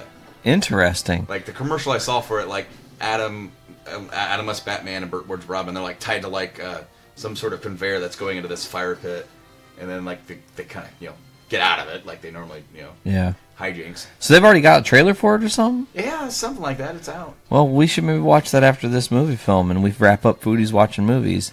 I tell you, Foodies Watching Movies is really interesting because we're so much foodies. Like Veronica and I are so into food, and then when we come on this show, we like 80% talk about movies and don't really talk about food other than like, oh, we ate that, it was great, And I've been trying to find out a way to maybe do like some live videos from Facebook of us cooking, but we haven't really figured the logistics. Eventually, I do want to save up some money, and I do want to make it to where Game Addicts is always 100% filmed. That would be awesome. You said you guys wanted to possibly do Twitch streaming too. Yeah, the first step is to just be able to capture our audio and video at the same time and put that up, right? And then the next step would be to get a bigger space and do live streaming. But if we do that, to live stream it, you'd have to have some sort of like schedule. And that would mean that we would be doing weekly shows, and there's not a whole lot of news, especially right now. Yeah, as we were talking about. Right. I mean, there is some, but it's like not enough that I really care to talk about. And like both me and Mike, we go through spurts of collecting. It's like, hey, I got some extra money this week, so I'm going to go and check out some stuff. That was terrible CGI lighting, by the way. It was pretty bad. And here's a good shot of him like. Does he have spit on his face? No, that's supposed to be blood. Oh. But we go through spurts of collecting, so it's like there are times where there's like all summer, like I think I've bought until the end of the summer where I bought like quite a few games. I think I bought 2 games. Dang. And then since then I've bought 3 games, the DS or 3DS thing, and stuff I bought today. So it is through spurts, but it would be really neat for you guys to be able to get like some sort of setup where you can film like a whole like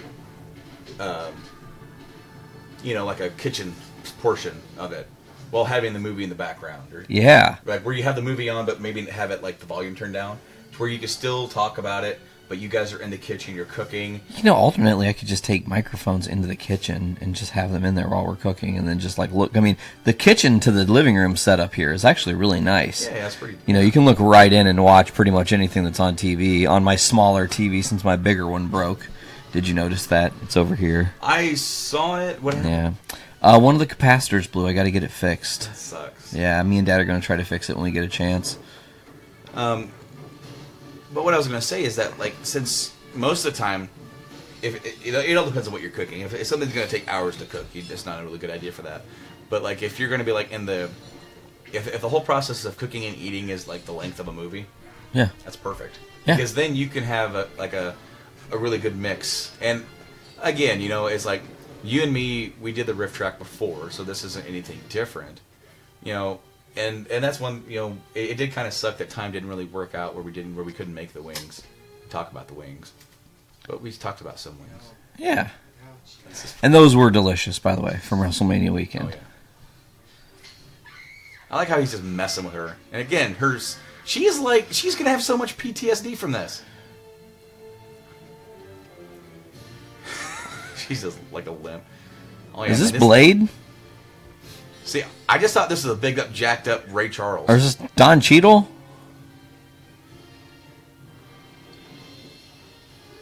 I love the kind of circusy music. Mm-hmm.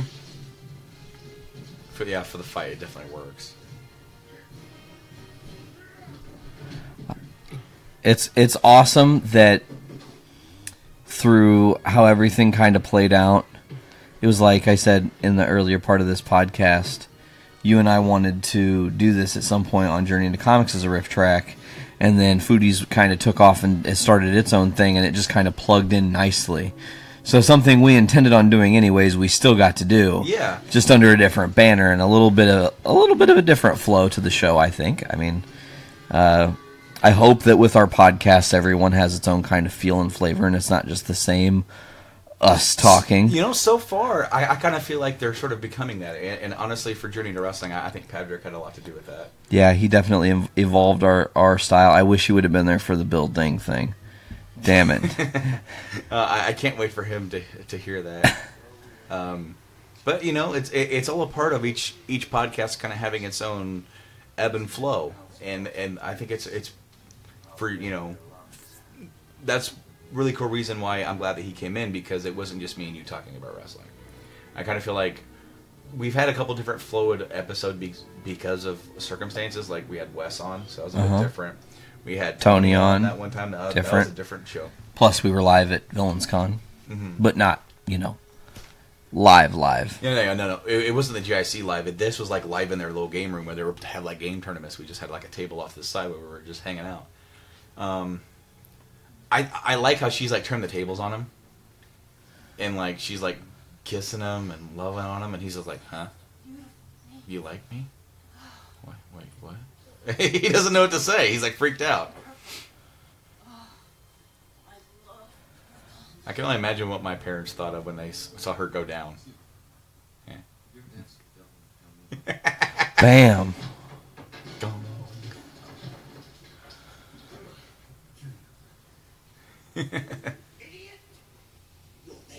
I love this whole exchange. Because, I mean, in any iteration, okay, other than maybe the Dark Knight, like, and even then so, like, Joker's not someone who is very physically capable against Batman. No. Like, that last fight is not something that's ever really, like, physically impressive. It's always like this. It's like the chattering teeth after he gets punched. Was that Beetlejuice had chattering teeth? Yeah. I like how he punched him in the armor and hurt his hand.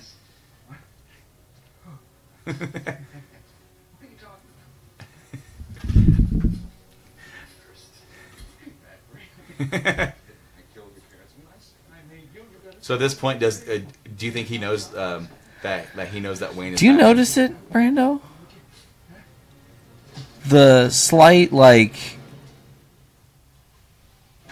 almost like echo effect on the visual with Joker. Did you notice that just then? Mm-mm. Watching, like, his hair movement, it looks like there's like a 80s effect sometimes on him. It's really weird. The way the light is here with that blue, and yeah, with that, there are times where it definitely has that Cesar Romero look here, like when the camera's pointing down on top of Joker, where he has that more of that pinkish look to him. Yeah. Right here. Yeah. He's nuts, dude. I love it. Now, but what I was saying is, like, do you think that Joker now then realizes that Batman is Bruce, or was he just saying, "I killed a lot of people"? No, when I killed your parents. He said directly, like, I was a kid when I was a kid when he knows, he remembers. He's figured it out too. Which is mythos in the Batman history that's not necessarily true. Joker doesn't necessarily know that Bruce is Batman. Right, but I mean, considering that for this film they changed that and gave them legitimate history from the past. Yeah. It makes it to me it makes sense, because Jack's not a dumb person. You know? I mean, what did they say? Like he's like a chemist. Yeah. He's a chemist. And so he's not an idiot. Like, granted, I mean, as a Joker, he's insane, but he's not a fool. Like, I would imagine that he's killed a lot of people in his time, but if someone's specifically saying, "You killed my parents," and he knows who he's killed. I love that shot, by the way. Oh yeah, with the gargoyle. Well, before that, there was a look on Keaton's face that I always just love. It's just this fucking determined look like, I got you, you son of a bitch. And then he fires the grappling gun. And you done fucked up. Because I love how, like, there's such drama with him holding on to that ladder. How he's like... He's trying. With it, like, he knows he can't climb, and the music, and it's like... It's very operatic, you know, to go back to that, what I was talking about with Phantom, yeah. It's like, you know what's going to happen, and it's the build-up, and it's the fall. Now, if you're telling me that they're doing a thing where Joker lived through that... Well, you got to think, though, Joker might be technically undead dead because of what he went through. Mm. I mean, that's that whole, I have learned in the laws of superhero movies that when you think you can explain, well, that had to clearly kill somebody, that they can go, well, no, it clearly didn't because this happened and this happened. So you always got to look at the, he might not, it should have crushed his bones. He should be, honestly, it shouldn't look like that. He should not have made a dent in the cement. No, it should have, like... He would have been a billion of little pieces. I love that little laughing ticker. Yeah. That always used to kind of freak me out a little bit. Especially with the gone look in his face. And how, like, they clearly, with the makeup and the blood, and like, indicate that he split his head open when he landed. Yeah. Hey, dude, your PS4 is going to go into rest mode in 10 minutes because of power saving settings. Yeah, I know. Monarch Theater, by the way. Yeah, hey, what do you know? Tied it all back around. And then it looks like Arkham. I want to say his name's Jebediah Arkham. Or Jeremiah. Jeremiah Arkham. Jebediah Springfield. From The Simpsons. So, is this supposed to be, like, later on that night? Because there's a lot of people out. Yeah. And for, like, a press event. And she's, like, in a suit all of a sudden. Mm-hmm. Was this, like, the next day? Or this morning. So, okay, so it has to be, like, really early that morning. Yeah.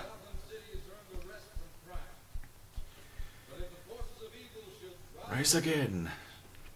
So here's your answer about how long he's been Batman.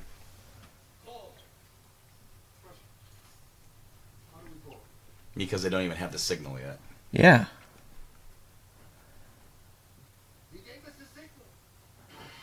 Legitimately, Brando, if I was rich, I would buy one of these. I've never... Except for it would not look that good. Yeah. See, I've never really understood like how well a real-life bat signal would look in the sky. Not that good. You know, I mean, obviously they're doing it for a film effect. Maybe on a cloud, if you could get a cloud. Mm-hmm. But you got to think, what reflective surface is in the sky? Hey, look, a nice old school. Hey, like, did they rob that car from like the night from Batman and Robin? No, Batman Forever, bro. He got that directly out of the garage from Batman Forever. Oh, yeah. That's totally a British car too. Wish they filmed this in Britain, and I think I mentioned that earlier. Like they filmed it on like their closed set. Well, you said that they went to the Phantom of the Opera while they were in London. Mm-hmm. So yeah, you mentioned it. So yeah, they filmed it on like their soundstage and stuff like there. Because then, and for Batman Returns, I think they filmed that in like America soundstage, and it was a bit different feel. I always love this part with it. It's climbing up the buildings. The silhouette at the end. Like the music and everything, it just fits perfectly. Great little miniature scale models they painted nicely. Yeah, man. I mean, they look really, really amazing for being mini scale models. And then get the bells in the background. Such an iconic. And then the movie's over, folks. And then it goes right into the Batman March. Yeah. Well, let's go ahead and... I guess I'm the only one here to wrap this thing up officially, so I want to thank Silent Rob for being mostly silent. You brought some input to the episode. Brando, thank you for coming on to Foodies Watching Movies episode 2. It has been it was good. Pleasure. It was good to have you on this. I don't know what your guys' timetable schedule of getting out of Dodge is, but I don't know yet. Well, that's nice news. We can hang around. I mean, literally, I was planning on being here a lot later. So. Well, we can hang out. Yeah, I got nothing. We can game and hang in the comic, whatever. It doesn't matter. But guys, thank you for checking out Foodies Watching Movies episode 2. You can get us on social media at Foodies Watching Movies on Instagram. Search Foodies Watching Movies on Facebook. You can also do Film Foodies on Twitter to get the live tweet. Poor boy is going to be live tweeting this movie. I'm guessing tomorrow. Or maybe in the past he's already done it, depending on when this actually goes up. It might have already happened. But for us, it hasn't yet happened. Again, I want to thank Silent Rob and Brando for coming on the show. You guys were awesome. Thanks to V, who had to take off a little bit early. We miss her. We'll see her on episode 3. And until next time, I'm Nate. Thanks for listening.